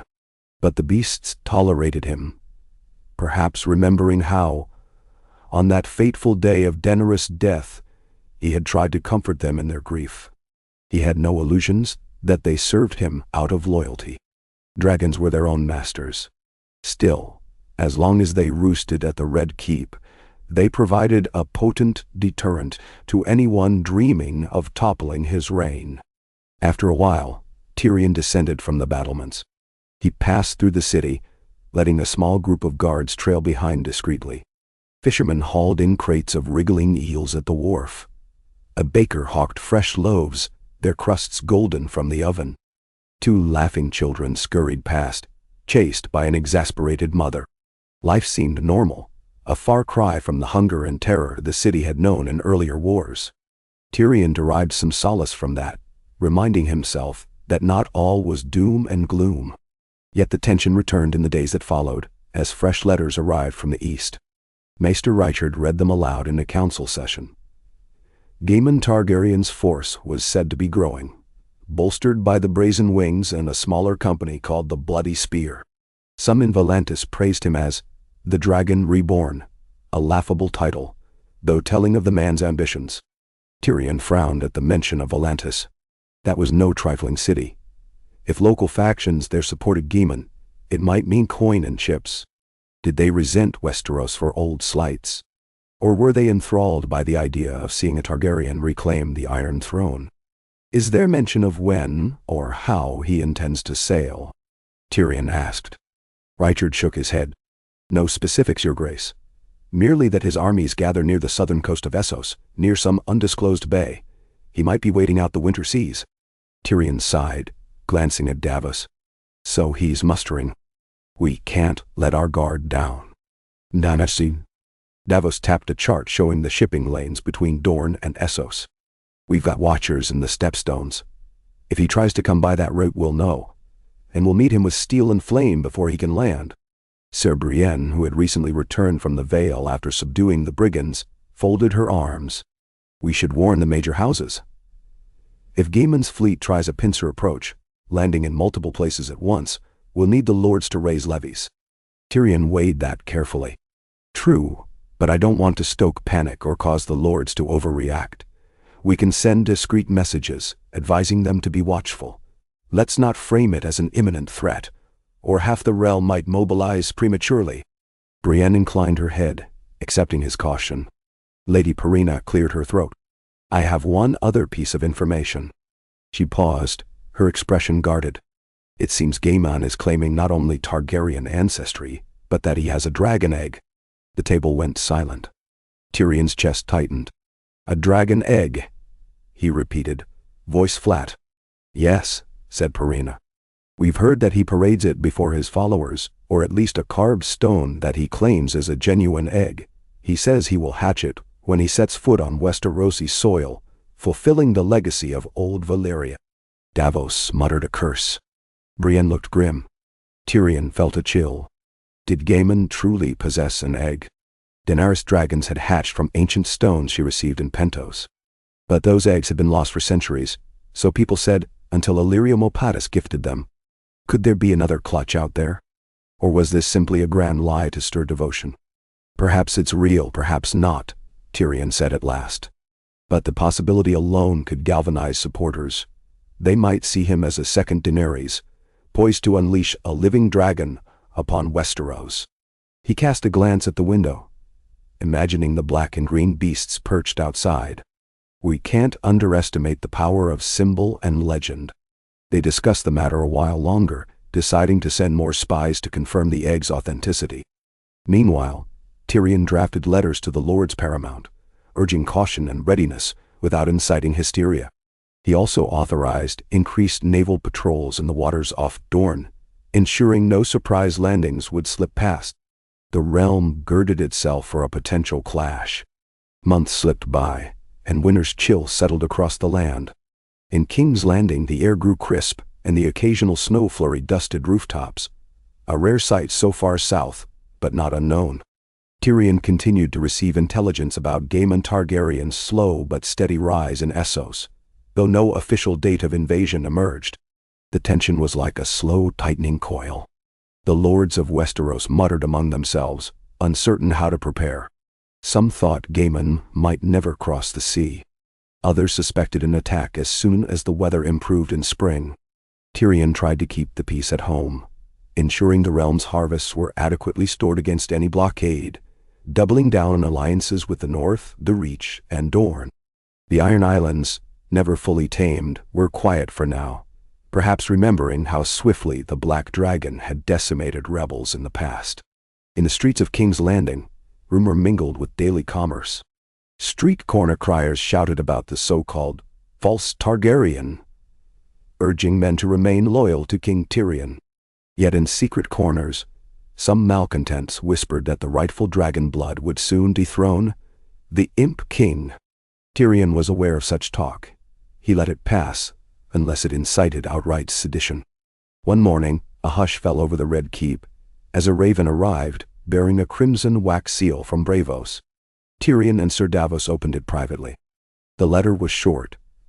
From one of Tyrion's hired informants. Daemon Targaryen had brokered a pact with a powerful consortium of merchants in Volantis, and had begun loading ships with men and siege equipment. The rumor was that once the storms abated in early spring, he would sail west. Tyrion set the parchment down on his desk. "So," he murmured, "it begins." Davos exhaled slowly. "It seems so. We'll have to prepare the realm in earnest now. If we wait too long, he'll strike while we're scattered." Tyrion summoned the council, sharing the news. They agreed to raise the royal levies, though without marching them away from the capital just yet. Tyrion sent urgent messages to the Lords Paramount, the Tyrell successors in Highgarden, the Martells in Dorne, the Arryns in the Vale, the Starks in the north, and so on. He requested that they ready their banners and keep a sharp eye on the coasts. Another wave of ravens went out to coastal lordlings, instructing them to maintain watchtowers day and night. The royal fleet took up positions near Dragonstone, the Stepstones, and the Gullet. Throughout that winter, martial preparations overshadowed any thoughts of feasts or celebrations. Ser Brienne oversaw the training of new recruits in the city's garrison, drilling them in the yard. The clang of steel on steel echoed through the Red Keep day after day. Tyrion reviewed supply inventories, ensuring the city could withstand a siege if, by some cunning maneuver, Gaiman's forces landed close by. He also studied maps of the eastern coastline. Perhaps Gaiman would aim for Dorne, or perhaps the Stormlands, or maybe sail all the way to Blackwater Bay for a direct assault on the capital. Tyrion had to be ready for any contingency. As the year turned, Lady Perenna delivered a fresh tidbit of intelligence. Gaiman had begun styling himself, Gaemon first of his name, king of the Andals, the Rhoynar, and the First Men, in a gaudy ceremony in Volantis. He had paraded the alleged dragon egg before a cheering crowd. Tyrion read those words in stoic silence, feeling a mix of dread and annoyance. Another self-crowned monarch who yearned to claim the Iron Throne, repeating the cycles of bloodshed. The only question now was how to stop him before chaos engulfed the land. When the final snows of winter melted, Tyrion woke one morning to a shrill cry from the city watch. He hurried to the ramparts to see the black dragon circling overhead, agitated. The wind carried a sting of salt and the calls of gulls.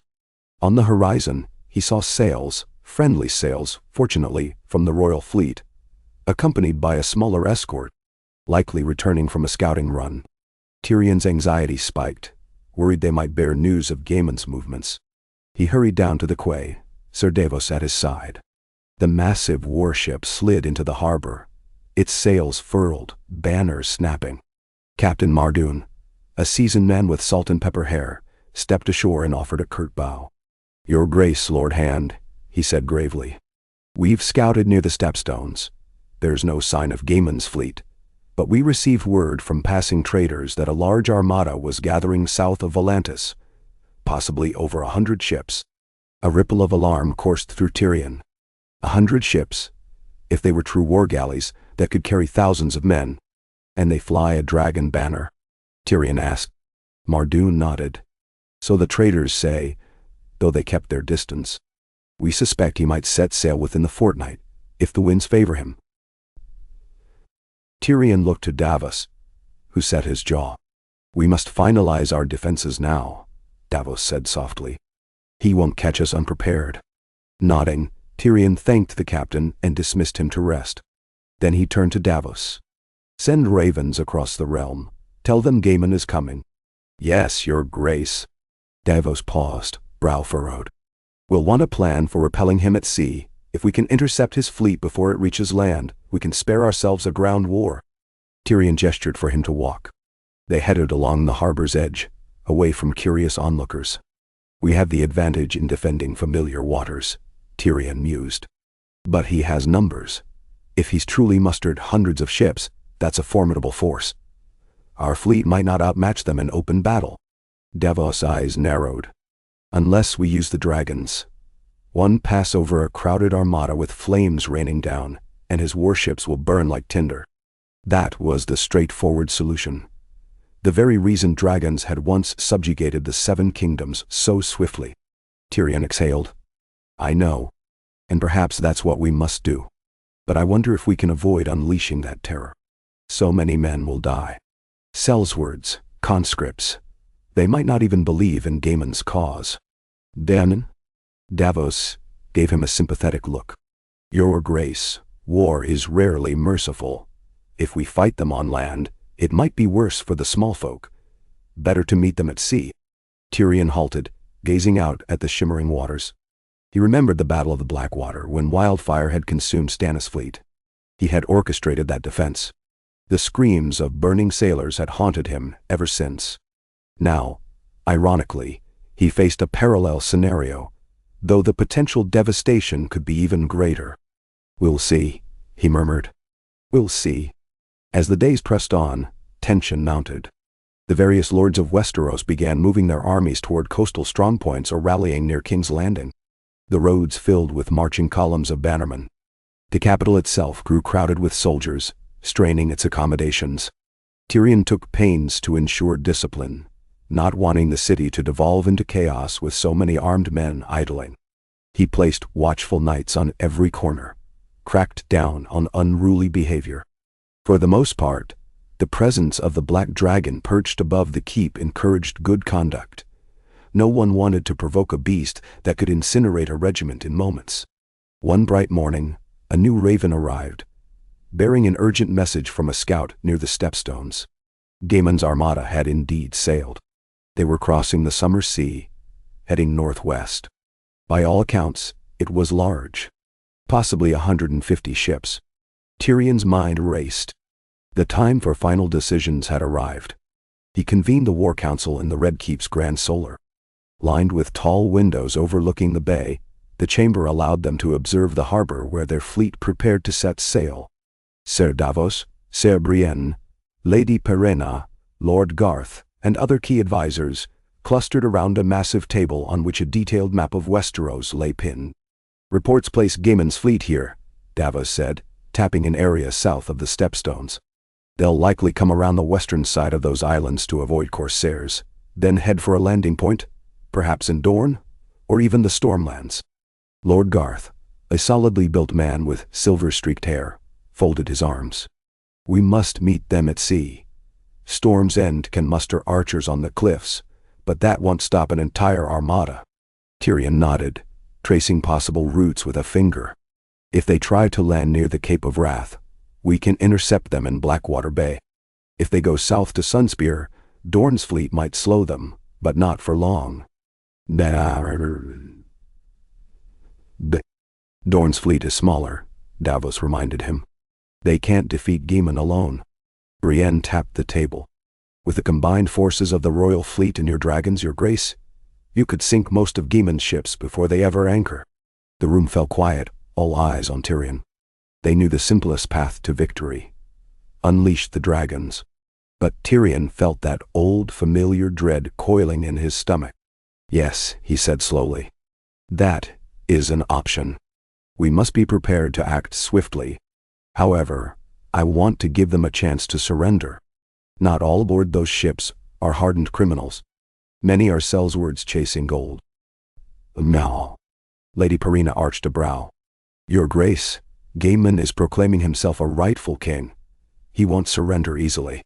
I know, Tyrion said. But we can attempt to parley at sea if we intercept them in time. We offer the sellswords safe passage home if they lay down arms. We promise them no quarter if they continue. Maybe enough will desert to cripple his forces. Davos nodded thoughtfully. It's worth trying. Sellswords often break if they think they can avoid a hopeless fight. That or Sever. Brienne looked uneasy. And Daemon himself? Tyrion's lips thinned. If he wants to fight to the bitter end, that will be his choice. But at least we will have tried. The council debated logistics. They decided that the bulk of the royal fleet, some 70 ships, including war galleys and swift raiders, would sail under Lord Garth's command, with Davos acting as chief advisor. Tyrion would join them aboard the flagship, as would the Black Dragon. The green and gold dragon would remain near King's Landing for additional defense, in case Daemon attempted a split assault. Tyrion felt a twinge of fear at the idea of coaxing the Black Dragon to follow his lead above open water. It had never been trained for naval battles. But if the realm needed its fiery might, he would find a way. Over the next few days, the harbor bustled with frantic activity. Sailors loaded casks of fresh water, salted fish, and weapons. Ballistae were mounted on decks, though Tyrion doubted they'd be much use against an entire armada unless they got close. The Black Dragon loomed near the quays, unsettling the men who walked by with wide eyes. Tyrion came down personally to observe the final preparations, a cloak of black fur draped over his shoulders against the brisk sea wind. He paused by one of the galleys to watch men load barrels of pitch, useful for setting enemy decks ablaze in a pinch. The irony of that made him grimace. If they had a dragon overhead, pitch might be superfluous, but it was best to be prepared. On the morning they set sail, the city's inhabitants lined the waterfront to watch. Tyrion, standing at the prow of the flagship Iron Lion, gazed back at the throng. Some shouted encouragement, others bowed their heads in worry. The Black Dragon soared overhead in lazy circles, its roar echoing across the bay. Ships unfurled their sails, pennants snapping. Lord Garth's vessel took the lead, flanked by smaller scout ships. Rowers dipped oars into water in a powerful rhythm. Tyrion felt the deck sway beneath his feet, his heart pounding. It had been years since he'd taken part in a major naval engagement. This time he was king, bearing a burden heavier than he had ever known. They sailed south and east, hugging the coastline. Overhead the Black Dragon followed, occasionally diving to snatch a leaping fish or simply to rest on a rocky outcrop alongshore. It did not appear distressed by the journey. Tyrion prayed it would not vanish at a critical moment. The wind favored them, allowing good speed. Scouts raced ahead, scanning the horizon for any sign of Daemon's armada. On the third day at sea, they spotted distant sails. The scouts returned in small boats, breathless with news. Daemon's fleet, at least 100 strong, was approaching from the southeast. They carried a black banner with a red dragon, visible through spyglasses. Tyrion's stomach churned as he realized the time had come. He called his captains for a quick conference on the deck of the Iron Lion. Davos, face etched with determination, sketched out a plan for interception. They would angle to meet Daemon's fleet well before it reached a major harbor, forcing a confrontation on open water. Then, Tyrion would attempt to open a parley from a distance, using signals or a small skiff, under a flag of truce. If Daemon refused, the dragons and the galleys would attack. The ocean was a dull silver beneath cloudy skies as the royal fleet fanned out in a crescent formation. War drums thudded. Archers stood ready on the decks. Tyrion stood near the forecastle, his hand clenched on the railing. In the distance, he glimpsed row after row of ships. They looked formidable. Lanterns glimmered faintly on their prows. Sails bore the insignia of various sellsword companies, some Tyrion recognized from old knowledge. The brazen wings, the bloody spear, the vulture's grin. And overhead, a single, tall flagship flew the black and red standard that Daemon had chosen for himself. Tyrion swallowed the dryness in his throat. The Black Dragon soared above the royal fleet's ships, letting out a thunderous roar that rolled across the waves. He saw agitation on the enemy vessels, men pointing, shouting. Perhaps some had never seen a living dragon before. The sellswords might already be questioning their choices. "Lower a skiff," Tyrion ordered. "Raise the white banner of truce. Let's see if Daemon is willing to parley." Sir Davos grabbed his arm gently. "Your Grace, you can't go yourself. It's too dangerous. Send an envoy." Tyrion hesitated. But who else would carry the same weight? This was a chance to stop the bloodshed before it began. "I appreciate your concern, Davos, but I am the king. It's my responsibility. I'll go with a handful of men. If Daemon shoots us out of the water, we'll know his intentions soon enough."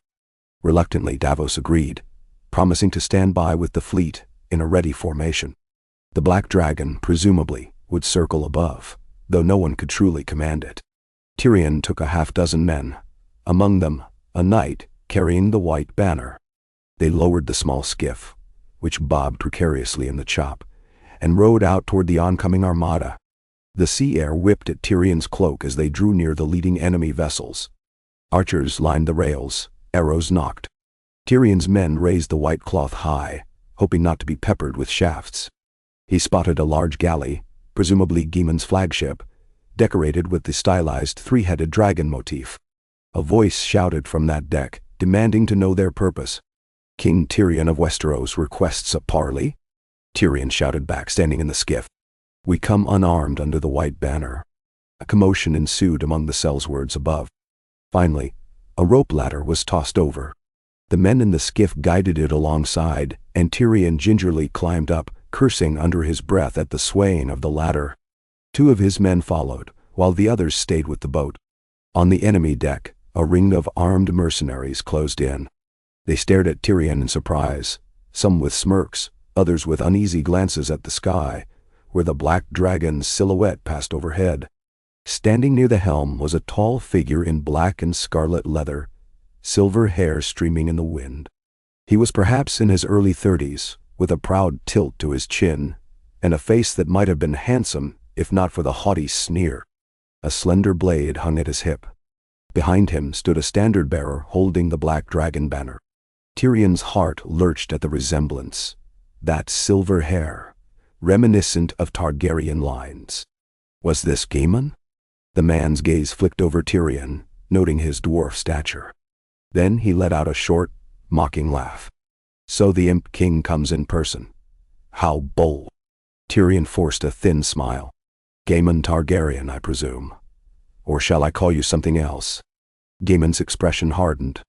"I am Gaemon, true-born scion of the Targaryen line, rightful heir to the Iron Throne."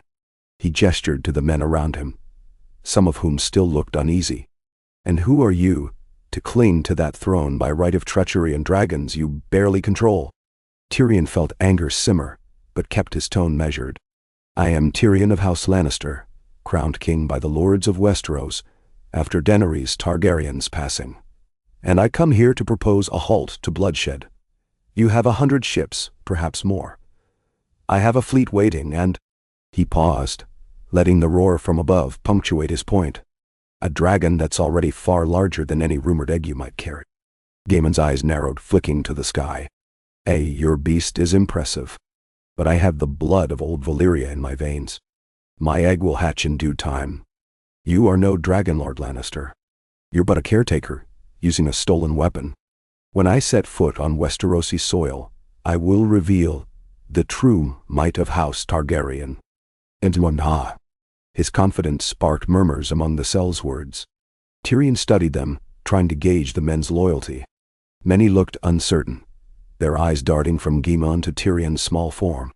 "Hear me," Tyrion said, raising his voice so the men on deck could hear.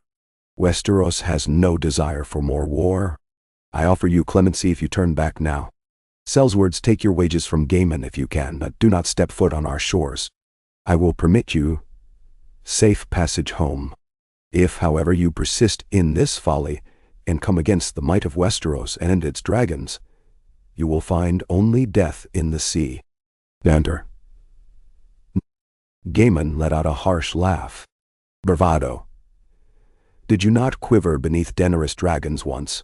Now you claim them as your own. That was always the way of Lannisters, to steal what others had built." Tyrion tried not to roll his eye. Yes, villainous Lannisters. I'm not here to debate histories of houses. I'm here to prevent the destruction of thousands of men who fight for coin. Ask yourself, Gaemon, do you truly believe you can defeat a full-grown dragon with untested illusions of your own? Even if you are Targaryen. "I am," Gaemon snapped, taking a half-step forward, a hand on his hilt. The ring of mercenaries tensed. "I've proven my lineage to the lords of Volantis. My father was Maelys Targaryen, a scion exiled generations ago. Our blood runs true, and I will reclaim what is mine." Tyrion exhaled. The man truly believed it, or at least had convinced himself enough to stoke ambition.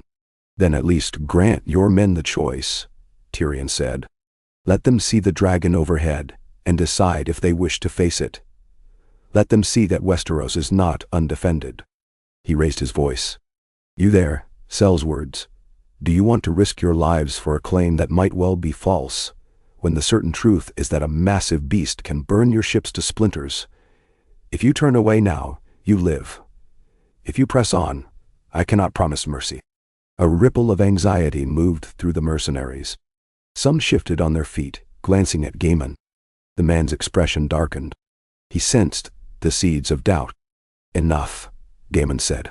You come under a flag of truce, yet you bring threats. That is not honorable. Tyrion stared at him evenly. War is rarely honorable, Gaiman, but it need not be a massacre. I'm giving you an out. I assume you will refuse. But your men might choose otherwise. Gaiman scowled, turning to address his followers. Be not swayed by the imp's cowardly words. We have a Targaryen among us. Our dragon will rise in Westeros, and we will tear down the false king. He jerked his sword free of its scabbard, pointing it at Tyrion. Return to your ship, dwarf. Tell your men that the rightful king comes. Then no one. A hush fell. Tyrion inclined his head, though inside, frustration mingled with pity. Then, so be it. Sellswords, remember you had a choice. He turned and climbed back down the ladder, his men following, uncertain if arrows would fly at any second. But Gaiman, apparently confident in his soon-to-be-hatched dragon, let them depart unharmed. Back on the Iron Lion, Tyrion relayed the failed parley to Davos, who grimaced. He's a zealot then, or a fool. Either way his men will follow while they think they can win. Aye, Tyrion said. But I caught glimpses of doubt among them. We can exploit that, Davos said. If we inflict a swift blow, perhaps destroy a few of his leading vessels with the Black Dragon, some might surrender before a full engagement. Tyrion nodded slowly. This was the reality. He stepped to the prow and watched Gaiman's armada array itself in the distance, forming a battle line. Drums thundered. The sea churned with the movement of so many hulls. Let's try to communicate one more time. Signal them with flags that any ship wishing to withdraw or surrender will not be pursued. Davos relayed the order. Colorful flags were raised on the Iron Lion, proclaiming clemency for deserters. A few moments passed. Tyrion's heart raced, scanning the enemy. He saw some confusion on a handful of ships, but none broke away. Instead, Gaiman's flagship signaled a forward advance. The Sellsword armada began to row, sails half-furled, cutting through the water toward the royal fleet. Tyrion's stomach turned to ice. All ships, prepare for battle. The deck erupted in frantic motion. Archers took positions. Spearmen lined the rails, ready to repel boarding attempts. Ser Davos moved among them, offering calm words. Tyrion found himself near the warhorn operator. He gave the order to blast a warning, and the horn's deep note carried over the waves. The Black Dragon, circling overhead, responded with a roar. Tyrion shielded his eyes, looking up. The beast seemed agitated by the massing ships. This would be the first major naval battle with a dragon in centuries. Let it strike from above if the enemy closes, Tyrion muttered, though no one truly controlled the dragon. If they were lucky, it would tear through the Sellsword armada. If not, well, everything hinged on this gambit. The sea between the fleets narrowed. Gaiman's front line of ships bristled with crossbows and catapults. Tyrion cursed under his breath. They had some siege capability. While no scorpion ballista was visible, a hail of heavy bolts or flaming pitch could still wreak havoc on the royal fleet. Sellswords hollered war cries across the water. Tyrion's men answered with their own shouts. Then the Black Dragon stooped, diving out of the clouds. The sunlight caught its obsidian scales as it unleashed a torrent of flame upon the nearest sellsword galley. The impact was immediate. Wood exploded into an inferno, men screaming. Smoke billowed. Tyrion's guts twisted at the sight. This was what he had hoped to avoid, yet here it was. War with all its horror. A volley of bolts soared upward from other enemy ships. Most missed, but a few clanged off the dragon's scales. The beast roared in pain or fury, flapping away. On the Iron Lion, Tyrion seized the moment. "Full charge," he shouted to the helmsman. "Break their line." The royal fleet surged forward. The clash began in earnest. Ramming prows struck, the crash of timber on timber echoing. Men swung grappling hooks to board enemy decks. Arrows hissed through the air. Fire blossomed on more ships as the black dragon strafed them, a living cataclysm. The sea churned with debris, broken bodies, splashes of red. Tyrion clung to the rail, calling orders to keep the formation tight. He saw a sellsword vessel close in, men howling. Archers on the Iron Lion rained arrows, and the sellswords retaliated. Tyrion ducked behind the bulwark as shafts thudded overhead. A rower collapsed nearby, an arrow in his throat. Another roar overhead signaled the dragon's return. It breathed fire onto a cluster of enemy ships. Flames danced, black smoke rising. Tyrion glimpsed men jumping overboard to escape the inferno. Some, in the chaos, steered away, trying to flee the line of battle. Perhaps fear was fracturing Gaemon's ranks. Across the water, Tyrion spotted Gaemon's flagship. It was larger than most, with a high forecastle, braziers lit, and men frantically loading catapults. They loosed a volley of flaming projectiles toward the black dragon. One or two fiery lumps struck the beast, glancing off or bursting in midair. The dragon roared, banked away, smoke trailing from its flank. Tyrion's heart clenched. The dragon was formidable, but not invulnerable. Gaemon had prepared for aerial assault. "Focus on that flagship," Tyrion yelled, pointing. The Iron Lion's archers turned their aim. Other royal fleet ships closed in, but the press of battle was chaotic. Fire spread among the sellsword galleys, while the black dragon swooped in and out, scorching one deck after another. Some sellsword ships desperately tried to break away, presumably deciding no coin was worth this. Tyrion saw at least 4 or 5 turning, rowers straining for open water.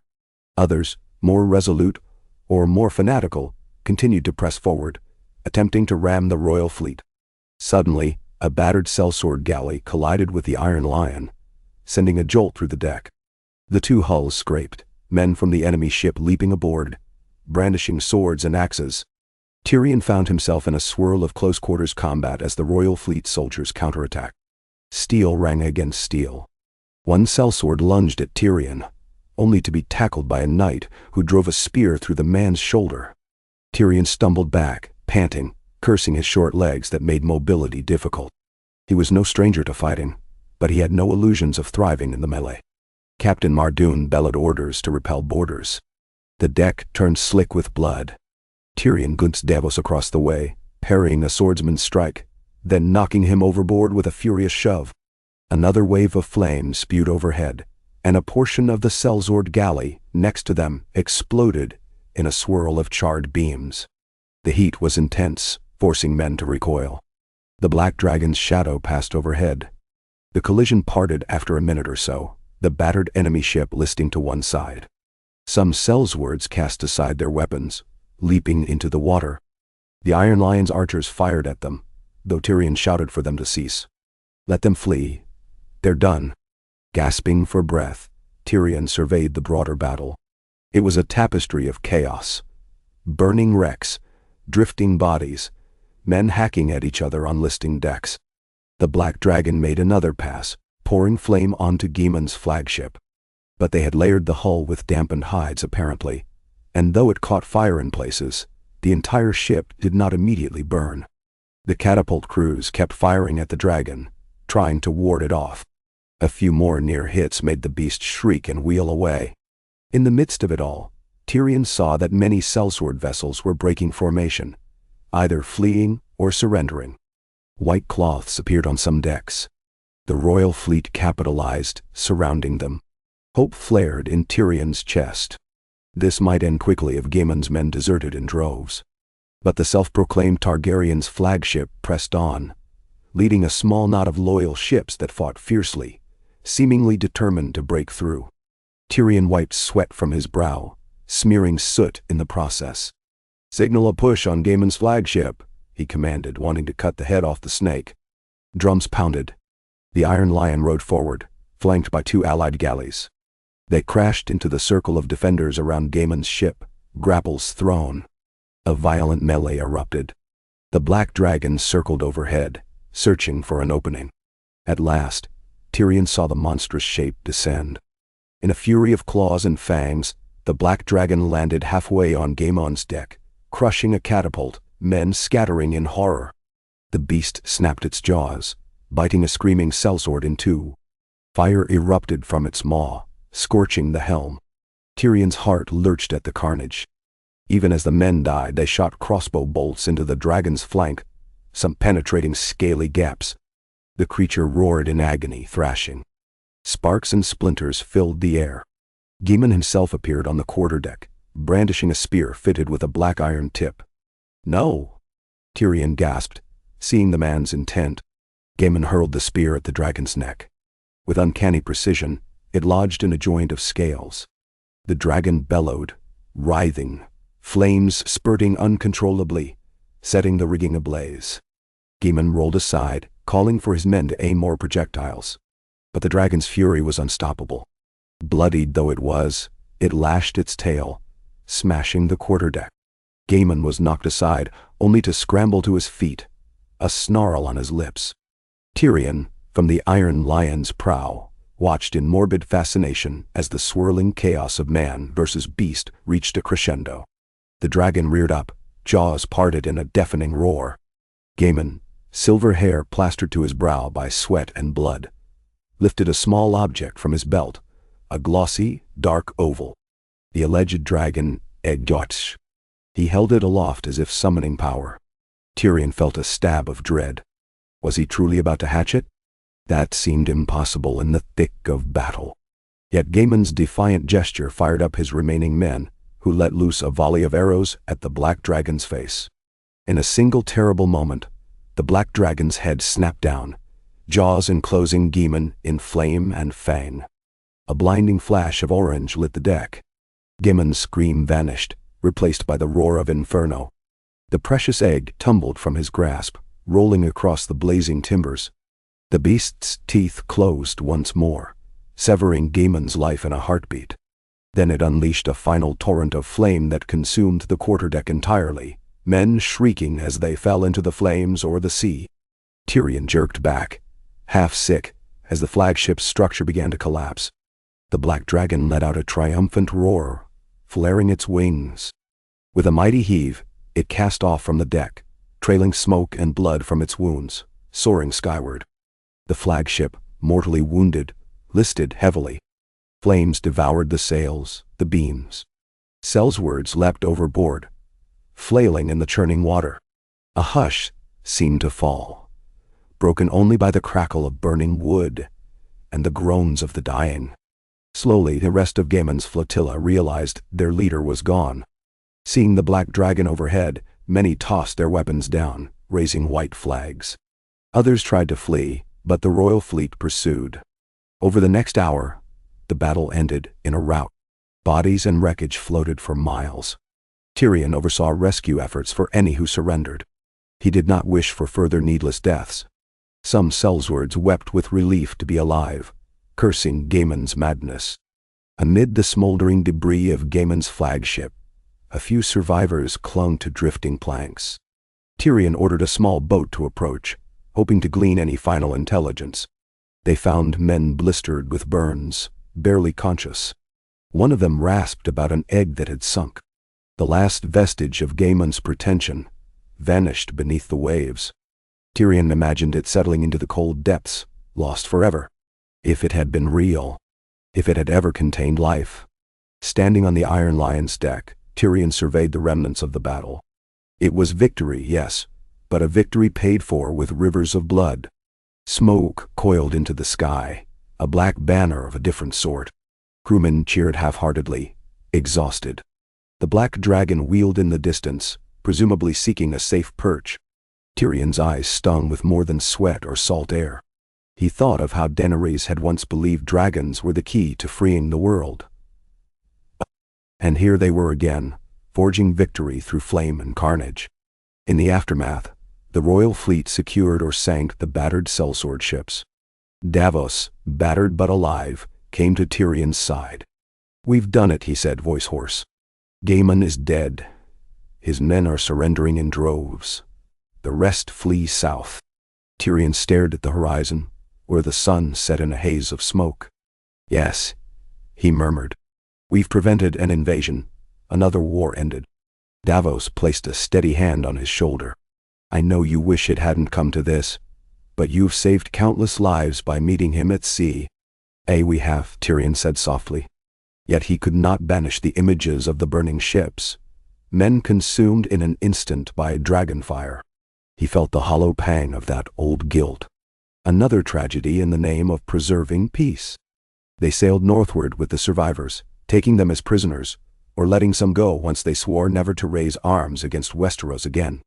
The Black Dragon landed on a rocky isle for 2 days, nursing its wounds, while the royal fleet hovered nearby. Tyrion dispatched healers to treat the gashes on its flank, though none dared get too close. Eventually, the beast took wing again, battered but alive. When the royal fleet returned to King's Landing, crowds lined the harbor. They hailed Tyrion's triumph, cheering his name, praising the dragon's might. Word spread that Daemon Targaryen was dead, his false egg sunk to the depths. The city erupted in a festival of relief, with taverns offering free ale in honor of the victory. Tyrion disembarked quietly, ignoring the fanfare. He was bone-weary, haunted by the memory of flaming ships. Sir Brienne greeted him on the quay, eyes scanning the battered ships. "Welcome home, Your Grace. I'm glad you're safe." Tyrion mustered a wan smile. "Safe and victorious, though victory tastes of ash." She nodded, seeming to understand. "Let me escort you to the Red Keep. We've prepared a council session if you wish, but you may want rest first." He paused, glancing around at the jubilant throng. Trumpets blared, confetti fluttered. Men shouted, "Long live King Tyrion! Long live the Dragon King!" A moniker he loathed, but it had spread. The irony of it made him sick. He sighed. "I'll attend the council. Then I'll rest." They made their way through the throng. Tyrion forced himself to nod appreciatively, acknowledging the crowd's cheers. Many wanted to believe that the threat was over, that no more Targaryen pretenders would dare challenge the throne. Perhaps so. Or perhaps another one would arise in a few years, repeating the same cycle. But for now, the city had respite. That evening, Tyrion stood once more on a high balcony, gazing at the Black Dragon perched in the courtyard below. A fresh bandage of white linen had been carefully draped around a wound in its neck. Maesters had done what they could, though the beast refused most assistance. Tyrion watched it shift restlessly, exhaling a puff of hot breath. The creature might bear scars for the rest of its days, but it remained an unstoppable force. For now. He sipped a goblet of wine, reflecting on the day's council meeting. They had discussed integrating the surviving Sellswords who sought to stay in Westeros as laborers, or had them shipped back to Essos. Davos recommended scuttling or selling the captured ships to recoup costs. The small folk, for the most part, rejoiced in the realm's salvation from invasion. The lords praised Tyrion's decisive action. Letters of congratulations flowed in from Highgarden, Winterfell, Sunspear, all relieved that the crisis ended far from their lands. Yet Tyrion found little joy in the victory. He remembered his vow to rule with fairness, to use the dragons only as a last resort. In a sense, that vow had held. He had tried parley, tried giving the Sellswords a chance to flee. Many had, thus saving their lives. But the ultimate devastation was still horrifying. Dragonfire. Blood on the water. The screams of men whose only crime might have been desperation for coin. It weighed on him, as every such war did. Perhaps it would preserve peace for a time, forging in the minds of potential rebels the image of Gemmon's ruin. But fear was a fickle tool. One day, it might rebound on him in unpredictable ways. He drained the last of his wine, setting the cup aside. The Black Dragon stirred, lifting its massive head to stare up at him. Their eyes locked across the courtyard. He thought of all the kings who had tried to harness dragons, from Aegon the Conqueror to Daenerys Stormborn. Power so immense that it shaped the fate of nations. Yet for all that, neither the Targaryens nor the Lannisters had found lasting peace. Perhaps the wheel was still turning, and he was but another spoke. A soft footstep behind him. Sir Davos Dort. The older man bowed his head in greeting. Your Grace, I hoped you might want some company. Tyrion gave a small nod. Thank you, Davos, I'm just thinking. Davos joined him at the balcony rail. Together they watched the dragon for a moment. The hush of evening draped the city, broken by distant laughter from the lower wards, where the victory festivities continued. I remember the Blackwater, Davos said quietly. Saw men burn alive in wildfire, heard their screams. I remember losing a son. Hardly a day goes by that I don't think of it. Tyrion's throat tightened. He recalled that day all too well. I'm sorry, he murmured. Davos shook his head. Not your fault. War is monstrous. I just wanted you to know. I understand how it haunts a man. But if we hadn't defeated Stannis then, or Gyma now, the realm might have plunged into darker chaos. Tyrion managed a sad smile. Thank you. That's what I tell myself anyway. I tried to offer them a chance. Benetupstein. And many took it, Davos said. Those who remained chose their path. Tyrion let out a long breath. Yes, perhaps it's the best we can do. But there are times I wonder if the realm will ever outgrow such cycles. Targaryen claimants, Lannister might, Dragonfire deciding fates. Davos shrugged gently. Perhaps one day. If we keep guiding them to prosperity, if we keep building roads, teaching children to read, forging alliances that aren't built on conquest. Step by step, we might leave the swords behind. Tyrion gazed out over the sprawl of King's Landing. Lantern light danced across the rooftops, the city alive with possibilities. I'd like to believe it, he said, voice soft. Truly, I would. They stood in companionable silence for a time. Then Davos excused himself, leaving Tyrion alone with his thoughts. Below, the black dragon gave one last rumbling snort, as if acknowledging the day's events. Then it folded its wings, laying its head down to rest. Tyrion lingered, letting the night air wash over him, the distant hum of celebration and relief echoing through the city. At length, he retreated to his solar-weary bones, protesting each step. He sank into a chair, letting the crackle of a small fire warm him. On the table, a half-written missive lay, a letter to Queen Sansa in the north, informing her of the battle's outcome. Tyrion picked up the quill and considered how to phrase it. Daemon Targaryen has perished, his armada scattered. The realm remains secure. I pray all is well in Winterfell. He paused, dipping the quill in ink, gazing at the flame's reflection in the inkwell. Another threat averted. Another victory forged by dragons. The city might sing his praises for a while. Some would call him the Savior's King, or the King of Dragons. He would accept it, though he had never sought such adoration. He closed his eyes, recalling the battered hulls, the shrieks of men ablaze. I'll do better, he whispered, though to whom he wasn't certain. Perhaps to the memory of those lost. I'll try to build a peace that makes their sacrifice worth something. Steadying himself, Tyrion bent over the parchment, writing in his careful, cramped hand. Outside, the winds swept across the bay, carrying the faint tang of salt. Night enveloped King's Landing. A hush in the alleyways, a chorus of distant gulls. High above, the battered black dragon slumbered, and somewhere else in the castle roosted the green and gold. They remained the realm's guardians for as long as they chose to stay. And Tyrion, the dwarf king with wine-stained wisdom, would remain on the Iron Throne, cunning, weary and determined to keep Westeros from toppling into ruin for as many days as the gods allowed. He hoped, in the quiet of that room, that the realm might know a stretch of true peace before the next storm gathered, because storms always came. Yet for now, at least, the city breathed. The dragon soared. And Tyrion Lannister still wore the crown, balancing mercy and fire, forging the shape of a kingdom he hoped could one day outgrow its thirst for blood. He wrote late into the night, penning letters to allies, dispatches for the realm, instructions to treat the wounded from the fleet, directives to feed and clothe the surviving prisoners. In each word he wove a measure of compassion. striving to break the old cycles, or at least, to soften them. Eventually, the candle burned low, and the lines on the parchment blurred. He let sleep beckon him away from regret, if only for a few hours. Morning would come soon enough, carrying new tasks, new burdens. But Tyrion would face them, for that was the duty of a king.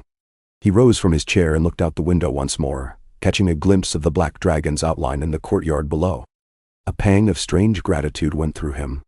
Their uneasy alliance had again saved the realm from an even worse bloodbath, though not without a heavy price. "Rest well, old friend," Tyrion whispered, though he knew not if the dragon heard or understood. Then he turned inward, toward a bed that called him, if only for a short reprieve.